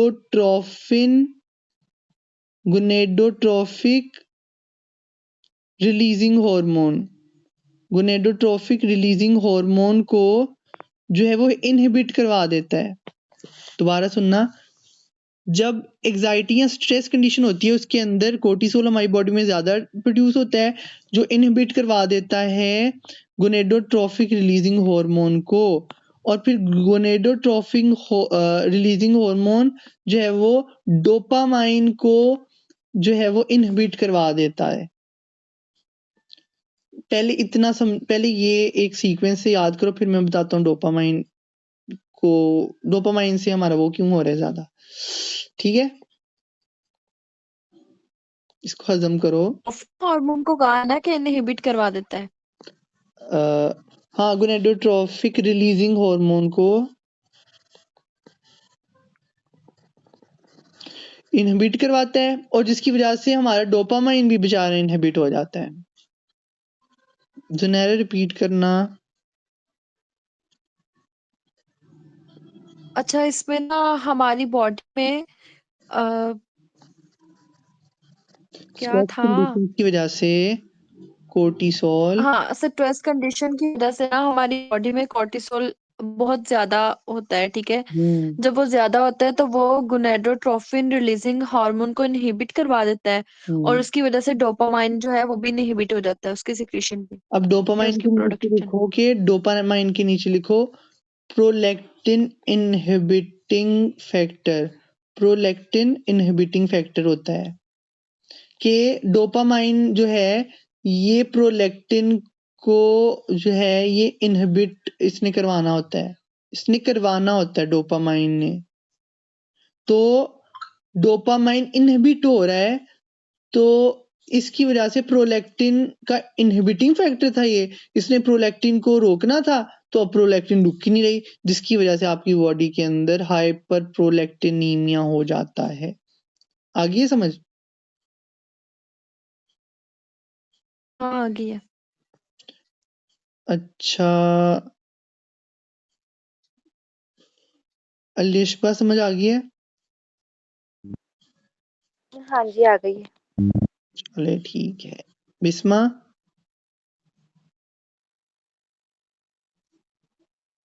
जी आ गई। रिवाइज करो। मैं नहीं कर रही। क्या समझ आया फिर? अच्छा मैं करती हूँ एक दफा रिवाइज, हाँ, बस एक दफा ताकि बता मुझे दो, पक्का हो जाए। आगे जाते हैं। हाइपर प्रोलैक्टिनीमिया के अंदर ना हमारी बॉडी के अंदर कोर्टिसोल बहुत ज्यादा रिलीज होता है। जब वो बहुत ज्यादा रिलीज होता है तो वो हाइपरप्रोलैक्टिनीमिया में नहीं होता। गोनेडोट्रोफिन, क्या हाइपरप्रोलैक्टिनीमिया में नहीं होता ऐसा, किसमें होता है? स्ट्रेस कंडीशंस में होता है। ओह हाँ, सॉरी जब हमारी बॉडी में स्ट्रेस कंडीशन बहुत ज्यादा होती है ना, तो कॉर्टिसोल, जब मतलब बॉडी बहुत ज्यादा स्ट्रेस में जा रही है तो कॉर्टिसोल रिलीज होता है, और कॉर्टिसोल की ज्यादा प्रोडक्शन जो है ना वो गोनाडोट्रोपिन रिलीजिंग हार्मोन को इनहिबिट करवा देती है, ठीक है। और वो डोपामाइन को इनहिबिट करवा देता है। और डोपामाइन जो है ना वो प्रोलैक्टिन का इनहिबिटिंग फैक्टर है, जिसकी वजह से प्रोलैक्टिन जो है वो इनहिबिट नहीं हो रहा और हमारी बॉडी में हाइपर प्रोलैक्टिनीमिया हो रहा है। चलो ठीक है, जबरदस्त हो गया, छा गई हो तुम आज। अच्छा, उसके बाद हमारे पास है हाइपोथायरॉयडिज्म। अब हाइपोथायरॉयडिज्म क्यों करवा रही है हमारे पास, क्या करवा रही है, क्यों हाइपर प्रोलैक्टिनीमिया क्यों करवा रही है? हाइपोथायरॉयडिज्म में क्या क्या चीजें थी यार जुनैरा, जरा वो हमने वो कॉलम बनाया था, जरा बताओ जरा क्या क्या डिफरेंसेस थे?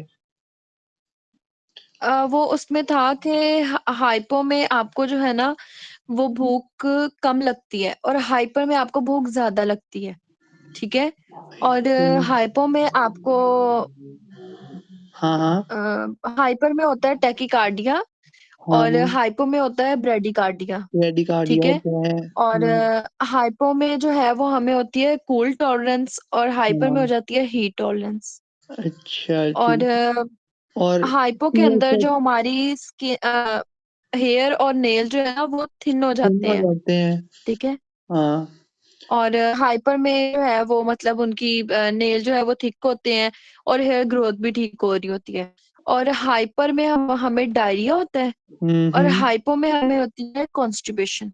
ओए ये अच्छा, मुझे याद है, ओ देखो, शुक्र है मुझे बताओ कि मैंने स्लाइड भी टीएसएच, नहीं खोली हुई। मुझे बताओ कि टीएसएच का लेवल आपकी बॉडी के अंदर, टीएसएच का लेवल हाँ हाइपो कंडीशन के अंदर ज्यादा होगा या कम होगा? अगर ज्यादा होगा तो क्यों होगा, अगर कम होगा तो क्यों होगा? अच्छा, हाइपो का लेवल नहीं, टीएसएच का लेवल हाइपो के अंदर ज्यादा होगा और हाँ हाइपर के अंदर कम होगा। हाँ हाइपो के अंदर ज्यादा इसलिए होगा क्योंकि जब हमारी बॉडी में T3 और T4 का लेवल कम होता है, ठीक है, मतलब हाइपो हाँ, कंडीशन है, ठीक तो है। थायराइड ग्लैंड से जो है वो सिग्नल जाएगा हाइपोथैलेमस को और वो हाँ रिलीज करेगा टीआरएच हार्मोन और वो हाँ पिट्यूटरी ग्लैंड को जाकर उस पर एक्ट करेगा और हाँ टीएसएच हार्मोन रिलीज होगा। फिर वो जाके हाँ। थायराइड ग्लैंड से T3 और ना ना T4 ना, क्या हार्मोन हो गया, रिलीज बस करेगा, बस, नहीं ठीक नहीं है। बस क्या खड़ा है वो? खुद ही तो पूछ दिया तुमने। वो एंड तक नहीं जाना, बस अच्छा ये अच्छा ठीक है, टीएसएच को बस तुमने लेवल हाई करवाना था, तुमने तो दोबारा ठीक है। वो उसको। मतलब पूरा मैकेनिज्म है ना वो हाँ तुमने हाँ बताया हुआ है, सैफ इतनी दफा तुमने ये मुझसे रिवाइज करवा लिया ना, अब नहीं भूलना मुझे। हाँ, एम इतने सारे कॉन्सेप्ट है, सारे उधर सर लेकर बैठ जाओ कि मैं किधर जाऊं। अच्छा, अब सवाल हमारा ये था कि हाइपोथायरॉयडिज्म की वजह से हाइपर प्रोलैक्टिनीमिया किस तरह से हो रहा है। अब हमारे पास जिस तरह अभी इसने बताया, अभी जुनैरा बता के हटी है कि जब हमारी बॉडी के अंदर हाइपो कंडीशन होती है, T3 T4 बॉडी में कम है, तो हमारा हाइपोथैलेमस ट्रिगर करता है और TRH हार्मोन बनाता है, जो कि एंटीरियर पिट्यूटरी ग्लैंड को सिक्रेट, वो उसको कहता है कि जाकर तुम TSH बनाओ, तो फिर TSH बहुत ज्यादा बन जाता है हमारी बॉडी के अंदर, तो फिर TSH बहुत ज्यादा होता है बॉडी में और T3 T4 बहुत कम होते हैं। तो अब क्योंकि TRH ज्यादा होता है, अब TRH का ना एक काम है, थायरोट्रोपिन थायरोट्रोपिन रिलीजिंग हार्मोन का एक काम है, ये ना प्रोलैक्टिन को ये ना प्रोलैक्टिन को ना रिलीज करवाना होता है इसने, TRH ने प्रोलैक्टिन को रिलीज करवाना होता है। तो देखो अब हाइपोथायरॉयडिज्म के अंदर TRH इतना ज्यादा है, इतना ज्यादा है, तो अब क्या होगा कि ज्यादा से ज्यादा प्रोलैक्टिन को रिलीज करवाएगा। अब ये TRH जो है,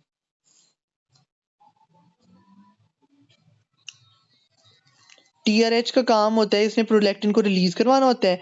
अब हाइपोथायरॉयडिज्म की कंडीशन में TRH इतना ज्यादा है, तो ये इतना ज्यादा प्रोलैक्टिन को रिलीज करवाएगा और हमारी बॉडी में हाइपर प्रोलैक्टिनीमिया हो जाएगा। आगे समझ? आगे अलिशबा, बिस्मा, आती है। आखिरी रह गया है एन ओव्यूलेशन। हमारी बॉडी का जो एस्ट्रोजन होता है ना, एस्ट्रोजन ना प्रोलैक्टिन को इनहिबिट करवाता है। एस्ट्रोजन हार्मोन प्रोलैक्टिन को इनहिबिट करवाता है। एन ओव्यूलेशन के अंदर ओव्यूलेशन नहीं हो रही होती क्योंकि एस्ट्रोजन नहीं होता। तो जब एस्ट्रोजन नहीं होगा तो वो प्रोलैक्टिन को इनहिबिट नहीं करवाएगा, जिसकी वजह से प्रोलैक्टिन इंक्रीज करता जाएगा और हाइपरप्रोलैक्टिनीमिया हो जाएगा। चारों चीजें रिपीट करो कोई।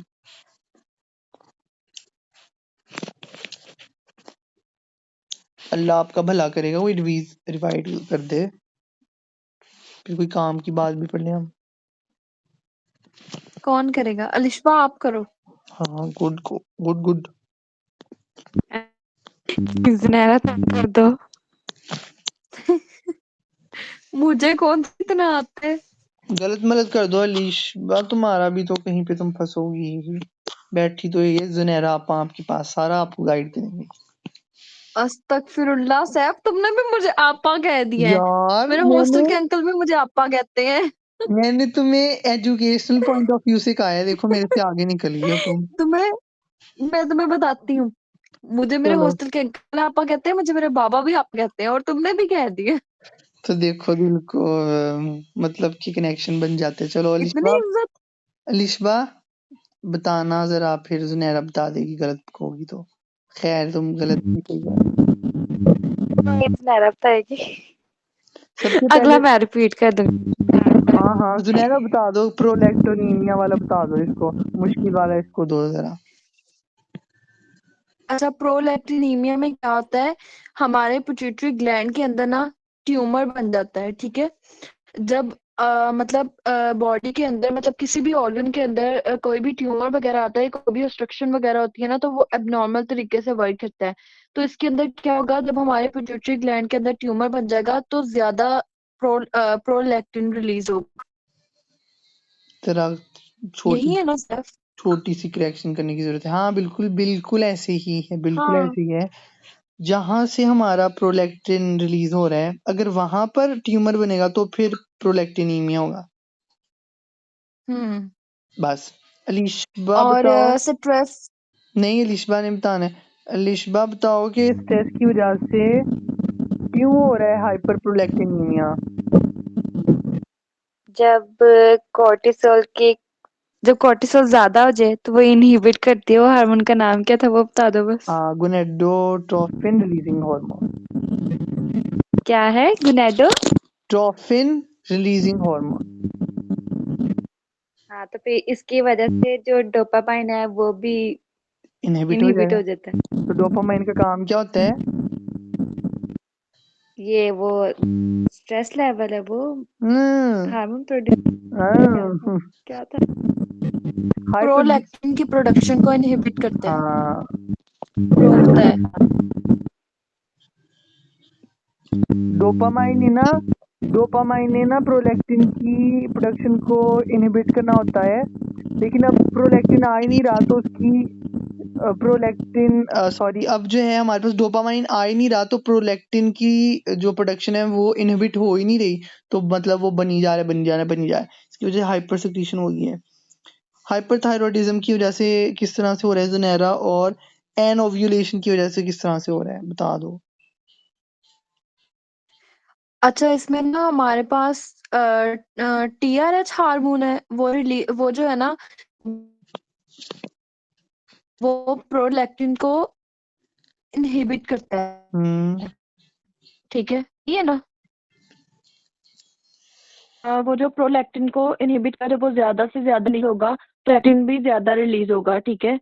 जब टीआरएच का लेवल ज्यादा होगा ना, तो वो प्रोलैक्टिन को भी ज्यादा रिलीज करेगा, जिसकी वजह से हमें हाइपोथायरॉयडिज्म होगा। सर, ये तुम एक्सप्लेन करो, मुझे इसमें सही कंफ्यूजन है थोड़ी। बताया है। जब टीआरएच ज्यादा होगा तो सही वो बताया? ज्यादा से ज्यादा रिलीज करवाएगा, प्रोलैक्टिन को स्टिमुलेट करवाएगा, लेकिन उसकी वजह से हाइपर प्रोलैक्टिनीमिया होगा, हाइपरथायरॉयडिज्म नहीं हो जाएगा।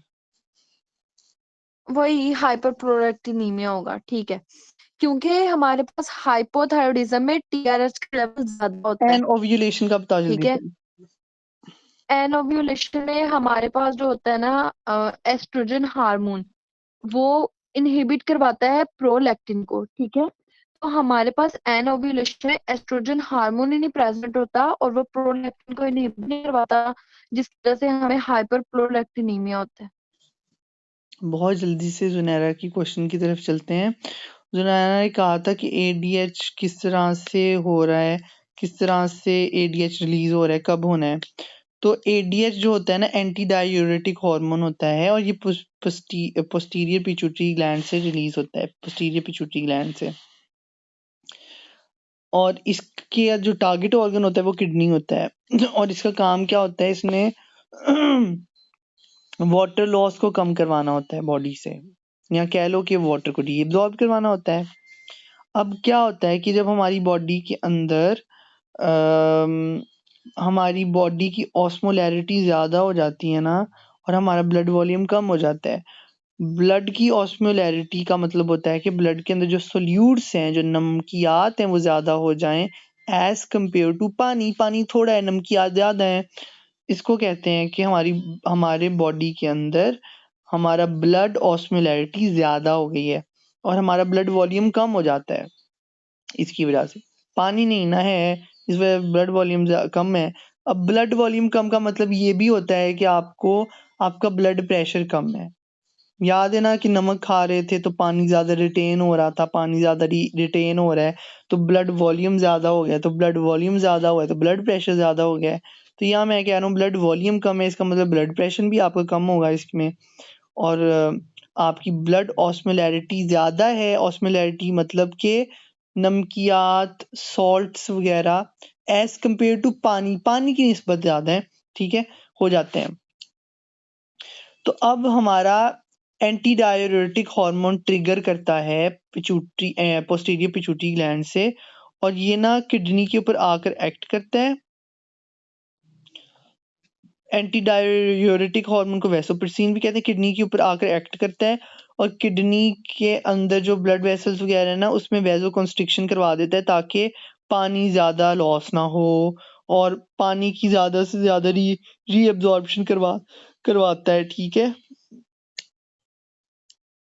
और फिर जब हमारा बॉडी के अंदर पानी का लेवल इक्वल हो जाता है ना तो नेगेटिव फीडबैक होता है कि नेगेटिव फीडबैक में क्या होगा कि एडीएच रिलीज होना बंद हो जाएगा ताकि एक्सेसिव पानी की रीअब्जॉर्प्शन ना हो जाए कहीं बॉडी के अंदर, ज्यादा ही पानी रिटेन ना हो जाए कि हमें जो है वो ज्यादा पानी की हमारे अंदर वाटर टॉक्सिसिटी हो जाए। हो सकता है कि आप अगर यहाँ पे शायद थोड़े से अकल वाले लोग होते शायद उनको ये फनी लगता, हाजिर दिमाग लोग होते कि वाटर की टॉक्सिसिटी भी हो सकती है। हाँ जी, हो सकती है वाटर की टॉक्सिसिटी भी हमारी बॉडी के अंदर। सर्टेन इस तरह की बीमारियां होती हैं। एडीमा को नहीं कह नहीं, सकते कि वो वाटर वाटर की जब ज्यादा रिटेन होता है तो फिर हमें एडिमा भी तो हो सकता है ना। हाँ, एडीमा डेवलप हो सकता है वैसे, लेकिन एडीमा उस सूरत डेवलप होता है जब हमारी बॉडी में एल्ब्यूमिन वगैरह कम है, सॉल्ट्स कम है, तो मतलब हाँ, तो हमारी बॉडी की ऑस्मोलैरिटी कम हो जाएगी अब और हमारा ब्लड वॉल्यूम ज्यादा हो जाएगा, यानी ब्लड प्रेशर भी ज्यादा हो जाएगा। समझ आ गई है? ठीक है, आगे। मैंने आप लोगों को कुशन्स डिजीज का बता दिया और ग्रेव्स डिजीज का 2 डिस्कस किए हमने अभी। हाँ, 2 हाँ किए हैं जी। वो। सैफ, अच्छा ये जो 3 डिफरेंस नहीं है उसमें गिग्नाटिज्म में शायद यही है प्रोनाउंसिएशन, और एक गिगांटिज्म। वो दूसरी है वो। हाँ, इनमें एक दफा ना डिफरेंस बता दो अच्छे से। हाय अल्लाह, मेरा रजिस्टर की तरह मैं रजिस्टर से देख के ही बताऊंगा अब तो।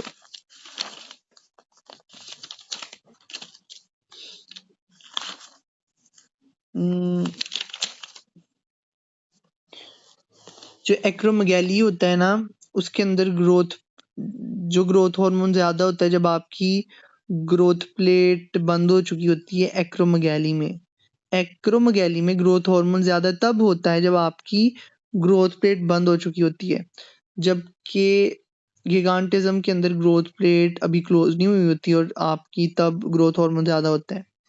दूसरा इसमें डिफरेंस ये है कि एक्रोमेगैली के अंदर आपकी एक्सट्रीमिटीज, फेस और हैंड एनलार्जमेंट आती है, जबकि गिगांटिज्म में आपकी हाइट ज़्यादा होती है। तीसरा डिफरेंस, एक्रोमेगैली एडल्टहुड में होती है और गिगांटिज्म चाइल्डहुड में होती है। तो याद कैसे रखना है, एक्रोमेगैली एडल्ट में होगी, एडल्ट में तो ग्रोथ प्लेट बंद हो चुकी होती है, ग्रोइंग एज गुजर चुकी होती है, तो इस वजह से। और गिगांटिज्म उसका ऑपोजिट होगा कि बच्चों में होगा, हाइट ज्यादा होगी, ग्रोथ प्लेट अभी बंद नहीं हुई होगी, बस। दोनों में ग्रोथ हार्मोन प्रोडक्शन ज्यादा होगी। हाँ जी, दोनों में ज्यादा होगी। ठीक है। जो ग्रोथ हार्मोन होता है ना, वो मैंने बताया था कि इसका टारगेट ऑर्गन मसल और बोन है, तो बोन्स के ऊपर जाके ना वो बोन्स की एक्रीशन करवाते हैं। बोन एक्रीशन प्रोसेस का नाम है, जो कैल्शियम की डिफरेंट लेयर्स बनती हैं और जिसकी वजह से वो स्ट्रांग हो जाती हैं बोन्स।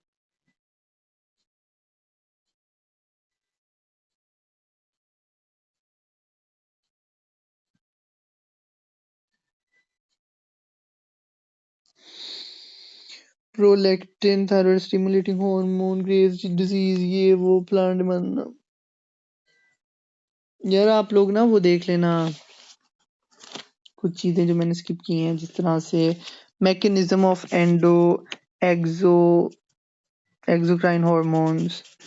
एक्सोक्राइन, अब देखो हमारी बॉडी है, हमारी बॉडी से कोई चीज बाहर निकालते हैं तो पाइप वगैरह डालते हैं या लगाते हैं हमारी बॉडी के साथ, तो जो एक्सो हमारी बॉडी से बाहर का जो है वो डक्टेड होंगे, और जो एंडो हमारी बॉडी के अंदर हैं तो अंदर ही रहते हैं, तो डक्ट की तो पैप वगैरह लगाने की जरूरत नहीं है।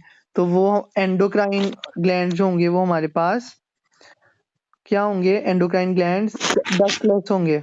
डक्टलेस। हाँ, डक्टलेस होंगे, ठीक हो गया जी। Merocrine, apocrine, holocrine. Merocrine, apocrine, holocrine, just give it a रट्टा, इसको रट्टा लगाना, ठीक है। मैरोक्राइन, एपोक्राइन, होलोक्राइन। मैरोक्राइन सबसे पहले एक्सोसाइटोसिस होगी, उसके बाद अगले वाले में एपोक्राइन। एपोक्राइन वाले के अंदर हमारे पास एक बड बनेगा। होलोक्राइन के अंदर सेल मेम्ब्रेन ब्रस्ट करेगी।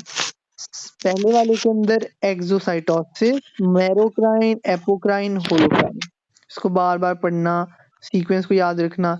सबसे पहले मैरोक्राइन, एपोक्राइन, होलोक्राइन। मैरोक्राइन में एक्सोसाइटोसिस होगी, एपोक्राइन के अंदर हमारे पास बड बनेगा और होलोक्राइन के अंदर हमारे पास सेल मेम्ब्रेन ब्रस्ट करेगी।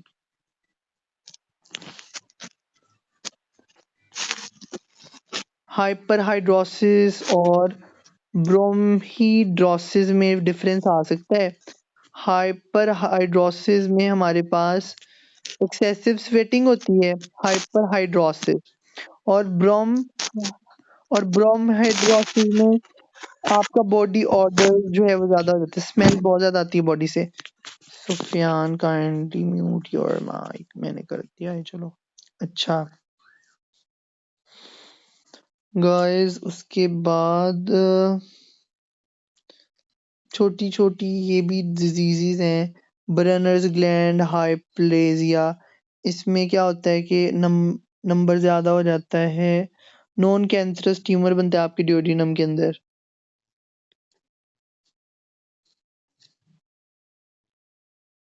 ये बस एक एक लाइन ही याद करनी, हाँ हाँ, इनकी इसमें भी नहीं ज्यादा, डिटेल। एक एक लाइन, आधी लाइन।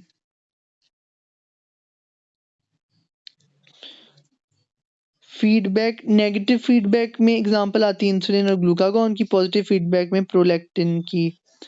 प्रोलैक्टिन प्रोडक्शन करवाता है मिल्क की, और इजैकुलेशन में कौन हेल्प करता है? Prolactin luteinizing hormone. Milk ejaculation में हेल्प करता है? नहीं। प्रोलैक्टिन और एस्ट्रोजन, शायद हाँ एस्ट्रोजन जो है वो शायद पता नहीं मुझे। एस्ट्रोजन मिल्क इजैकुलेशन में हेल्प करता है। एस्ट्रोजन कैसे करता है? प्रोलैक्टिन करता है प्रोलैक्टिन तो सिर्फ बनाता है मिल्क, प्रोडक्शन, और एस्ट्रोजन किस तरह करता है? वो मिल्क मैंने तो तुम्हारे मुंह से पहली दफा सुन रही हूँ। मैम डॉक्टर मार्जी ने बताया था।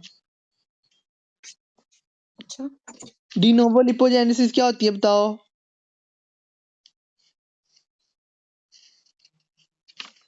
भाई ये मैंने पढ़ा था। रिपीट। बताना क्या कहेगी?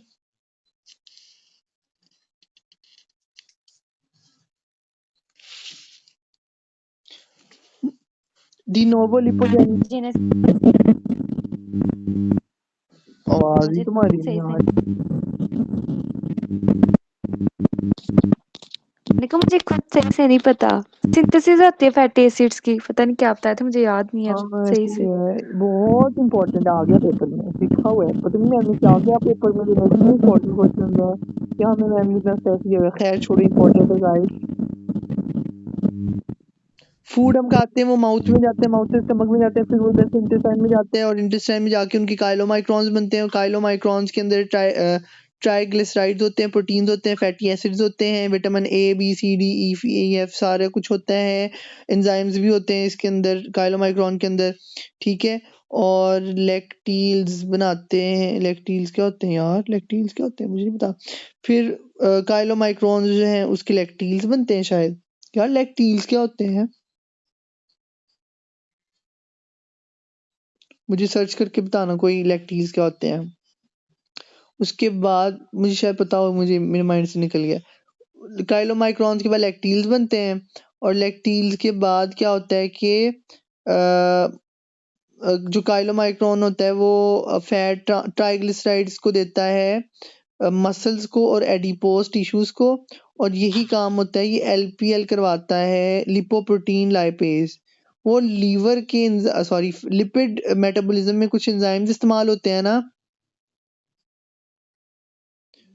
उसमें लिपोप्रोटीन लाइपेज भी है, इधर काम कर रहा है वो, कि जब काइलोमाइक्रॉन लीवर तक जा रहा होता है तो रास्ते के अंदर रास्ते के अंदर एडिपो टिश्यूज के अंदर मसल्स के अंदर ट्राइग्लिसराइड्स देने होते हैं, तो ये ट्राइग्लिसराइड्स जो हैं ये एलपीएल देता है।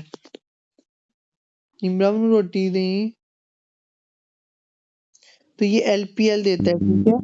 और फिर जब ये लीवर तक पहुंचता है, काइलोमाइक्रॉन लीवर तक पहुंचते हैं ना,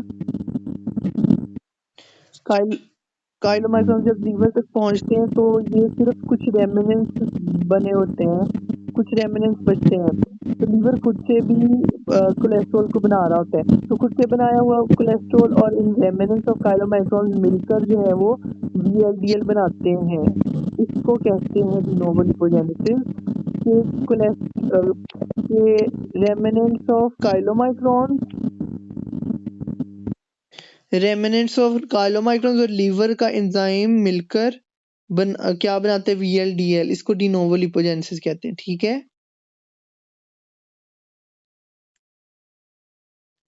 हाँ ठीक है। रिवर्स कोलेस्ट्रॉल पाथवे क्या होता है?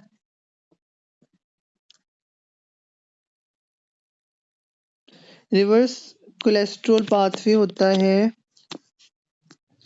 रिवर्स कोलेस्ट्रॉल पाथवे हमारे पास होता है कि जब हमारा लीवर वीएलडीएल बनाता है ना, तो वीएलडीएल के बाद हमारे पास हेपेटिक लाइपेज आता है और हेपेटिक लाइपेज वीएलडीएल में से वीएलडीएल में से हमारे पास जो है वो फैटी एसिड्स कोलेस्ट्रॉल को रिमूव करता है, ठीक है। हेपेटिक लाइपेज आता है और हेपेटिक लाइपेज आकर वीएलडीएल में से कोलेस्ट्रॉल को रिमूव करवाता है, यानी कि रिमूव करवाने का मतलब ये है कि उसको इस्तेमाल करवाता है, कहीं बॉडी पार्ट में इस्तेमाल चाहिए होता है तो वो वीएलडीएल में से कोलेस्ट्रॉल निकाल के इस्तेमाल करवा देता है हेपेटिक लाइपेज। तो उसके बाद वो एलडीएल बन जाता है, एलडीएल के बाद एचडीएल बन जाता है, एचडीएल के बाद वापस एचडीएल लीवर के पास जाता है। इसको जब एचडीएल वापस लीवर के पास जाता है इसको रिवर्स कोलेस्ट्रॉल पाथवे कहते हैं। सही है, ठीक है। सैफ एक दफा एक्सप्लेन कर दो दोबारा से प्लीज। मैंने आप लोग को 2 लीवर के एंजाइम्स भी कवर करवाए हैं। एक एलपीएल है, lipoprotein lipase. Lipoprotein lipase chylomicron जब स्मॉल इंटेस्टाइन से लीवर के पास जा रहे होते हैं तो रास्ते के अंदर लिपोप्रोटीन लाइपेज ट्राइग्लिसराइड्स को रिलीज करवाता है काइलोमाइक्रोन्स में से, ताकि वो मसल्स के पास जा सके और एडिपोज टिश्यूज के पास जा सके। अब लीवर के पास जब रेमिनेंट्स ऑफ काइलोमाइक्रोन्स आते हैं तो लीवर खुद से भी कुछ कोलेस्ट्रॉल बनाता है, तो वो रेमिनेंट्स और खुद से कोलेस्ट्रॉल बनी हुई को मिलाकर वो वीएलडीएल बना देता है, वेरी लो डेंसिटी लिपोप्रोटीन, जिसके अंदर फैट्स बहुत ज्यादा होते हैं और प्रोटीन बहुत कम होता है एज कम्पेयर टू फैट्स। तो हेपेटिक लाइपेज आता है, उसके बाद हेपेटिक लाइपेज वीएलडीएल में से कोलेस्ट्रॉल को रिमूव करवाता है और यूज करवाता है और वीएलडीएल कन्वर्ट हो जाता है एलपीएल में। लिपोप्रोटीन लाइपेज जो है एचडीएल में कन्वर्ट हो जाता है और एचडीएल जो है हमारे पास एक स्टेबल लिपिड मानी जाती है। फिर एचडीएल वापस फैट्स को लेकर जाता है हमारे, फिर एचडीएल जो है पेरिफेरल ऑर्गन से किसी भी मेटाबॉलिज्म के नतीजे के अंदर एक्स्ट्रा फैटी एसिड जो पड़े होते हैं उसको पिक करता है और वापस लीवर तक लेकर जाता है। इसको रिवर्स ट्रांसपोर्ट पाथवे कहते हैं, कोलेस्ट्रॉल पाथवे कहते हैं। आ गई है समझ? आ गया, थैंक यू।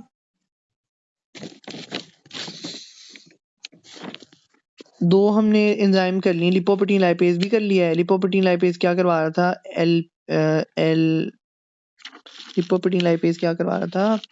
ट्राइग्लिसराइड्स को रिलीज करवा रहा था।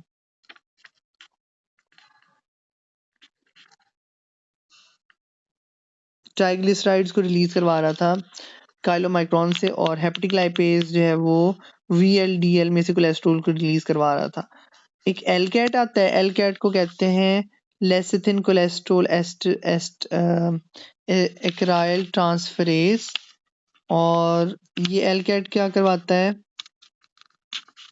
एलकैट एस्टरिफिकेशन करवाता है कोलेस्ट्रॉल की, कोलेस्ट्रॉल को एचडीएल को कोलेस्ट्रॉल को कन्वर्ट करवाता है या एचडीएल को कन्वर्ट कराता है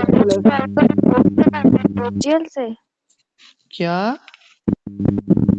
कोलेस्ट्रॉल को रिमूव करवाता है एचडीएल से? नहीं, ये कोलेस्ट्रॉल को उसकी एस्टरिफिकेशन करवाता है, कोलेस्ट्रॉल एस्टर्स ईस्टर्स में कन्वर्ट करवा देता है कोलेस्ट्रॉल को।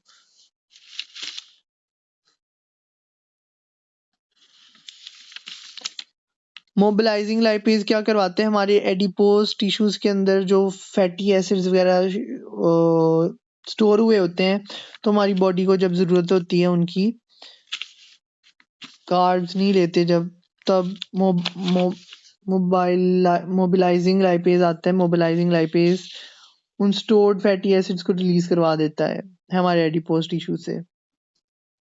एनिमल स्टेरोल्स और प्लांट स्टेरोल्स वाला क्वेश्चन आप लोगों ने किया हुआ है ना? मिडिल में सैफ आते हैं आप लोगों को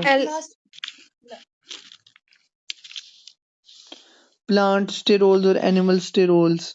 सैफ हाँ जी, एलकेट का दोबारा बताना, ये क्या करवाता है? ये कोलेस्ट्रॉल की एस्टरिफिकेशन करवाता है, कोलेस्ट्रॉल ईस्टर्स में कन्वर्ट करवा देता है कोलेस्ट्रॉल को। ठीक है। प्लांट और एनिमल स्टेरोल्स का पता है ना आप लोगों को? क्या कह रहे हो? प्लांट्स और एनिमल स्टेरोल्स का पता है ना आप लोगों को? तुमने यही पता बताया जो था लेकिन भूल गई हूँ, दोबारा बता दो, रिपीट करवा दो एक दफा। प्लांट स्टेरोल्स के अंदर एचडीएल ज्यादा होता है और एलडीएल कम होता है। एनिमल स्टेरोल के अंदर एचडीएल कम होता है, एलडीएल ज्यादा होता है। प्लांट स्टेरोल्स और एनिमल स्टेरोल का स्ट्रक्चर बिल्कुल एक दूसरे का सेम होता है। प्लांट स्टेरोल्स एनिमल स्टेरोल को जो है वो इनहिबिट करवा देते हैं और उनकी एक्सक्रीशन करवा देते हैं बॉडी से ज्यादा, उनको इनएक्टिव करवाते हैं। बेस्ट जो होता है वो प्लांट स्टीरोल्स होते हैं। हाँ, अभी रिवाइज नहीं करना मैंने, और कुछ इंपॉर्टेंट चीजें बतानी है, बस इसको इस तरह याद रखो वरना मैं ठीक है, ठीक है। पूछ लेना। अच्छा, फॉस्फोलिपिड्स जो होते हैं उसके अंदर बहुत इंपॉर्टेंट फॉस्फोलिपिड है जिसके साथ कोलिन लगा होता है, और कोलिन की वजह से कोलिन के साथ फॉस्फेट ग्रुप अटैच होता है कोलिन के साथ, और वो हाइड्रोफिलिक नेचर देता है, और 2 फैटी एसिड्स लगे होते हैं उस फॉस्फोलिपिड के अंदर, कोलिन लेसिथिन कहते हैं जिसके साथ कोलिन अटैच होता है उसको लेसिथिन कहते हैं, ठीक है। लेसिथिन एक ऐसा फॉस्फोलिपिड है जिसमें एक हमारे पास ग्लिसरॉल होता है और 2 फैटी एसिड्स होते हैं।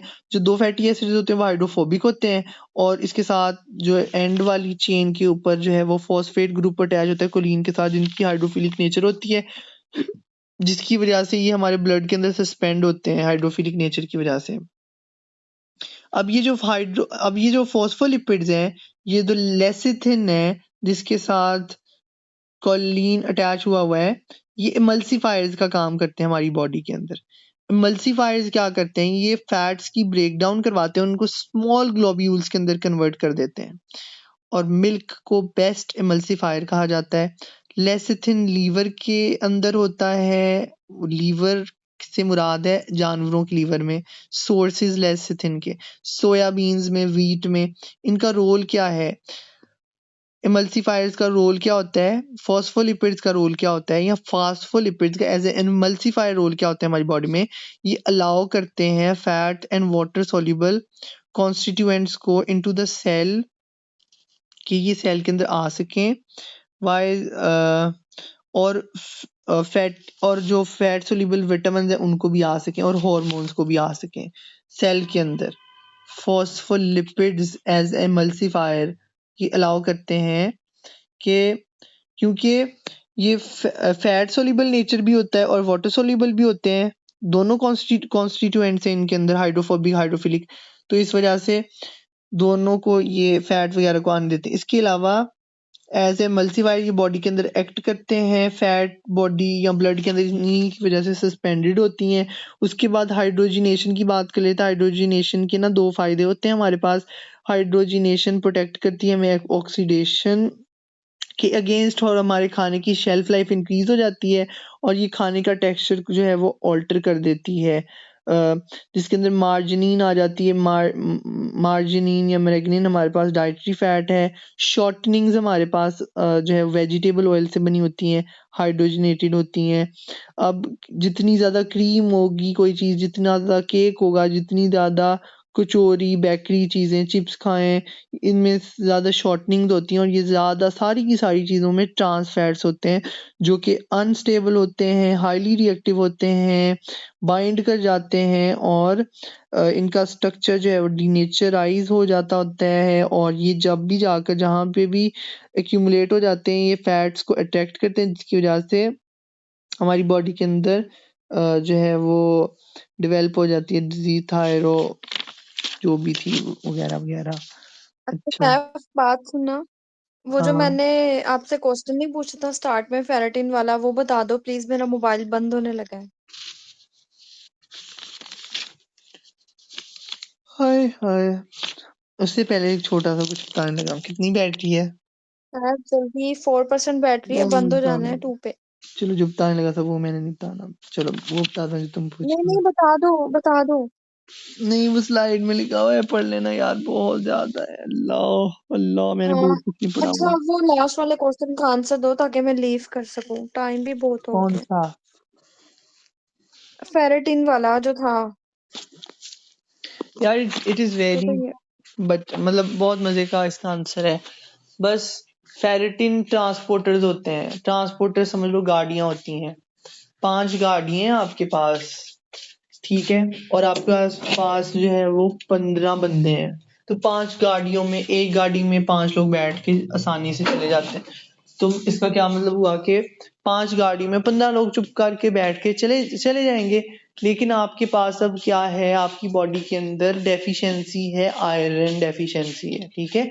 आपके पास वो बंदे कम है जो गाड़ियों में बैठने वाले हैं, आपके पास सिर्फ 10 बंदे हैं और गाड़ियां 5 ही हैं। तो अब क्या होगा कि 2 गाड़ियां तो चले जाएंगी, 3 गाड़ियां पड़ी रह जाएंगी, इसका क्या मतलब हुआ कि आपके पास जब आयरन कम होती है तो आपके पास वो गाड़ियां जो ट्रांसफेरिन थी, ट्रांसफरिंग एजेंट थी, वो ज्यादा होती हैं। तो क्या मतलब कि जब हम कोई ब्लड टेस्ट करवाएं और उस ब्लड टेस्ट के अंदर ट्रांसफेरिन का लेवल, उन गाड़ियों का नंबर ज्यादा आएगा, इसका मतलब है कि हमें आयरन की डेफिशिएंसी है। समझ आ गई है?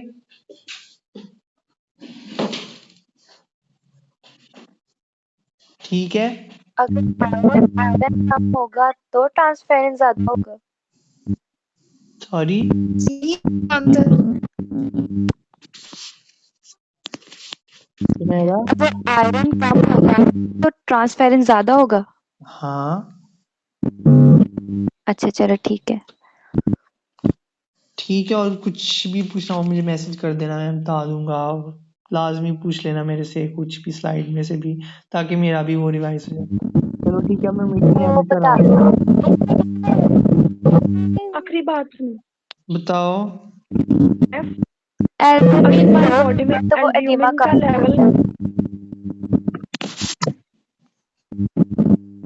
पहले मेरा बता दो। एल्ब्यूमिन अगर लो होता है तो एडिमा कम क्यों होता है? एडीमा कम क्यों होता है? आप ही ने कहा था अगर एल्ब्यूमिन लो होगा तो एडिमा आयरन, काज होगा। आय एडीमा कौन होगा?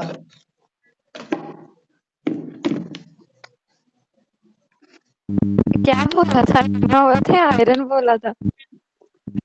Iron, iron. यार वो ये होता है कि जब नहीं वो पूछ रही है कि वो एल्ब्यूमिन वाला जब आपकी बॉडी में एल्ब्यूमिन का लेवल कम होता है तो एडिमा कॉज होता है।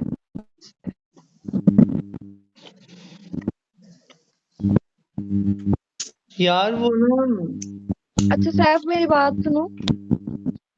बताओ। ये ना हमें उसमें भी क्वेश्चन आया था, हमारा जो क्विज था कि शायद एल्ब्यूमिन का लेवल जब आपका लो होता है तो वो प्रोटीन मेल न्यूट्रिशन के साथ किस तरह रिलेट करता है, इस तरह का कोई क्वेश्चन था। प्रोटीन माल न्यूट्रिशन से? हाँ प्रोटीन माल न्यूट्रिशन वाला।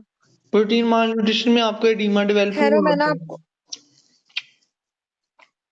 एक सेकंड ठहरो मैं बताती हूँ।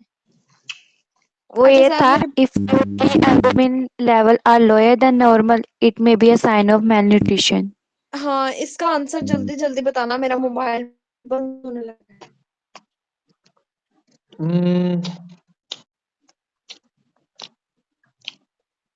एल्ब्यूमिन का लेवल कम, हाँ जब एल्ब्यूमिन का लेवल कम होता है।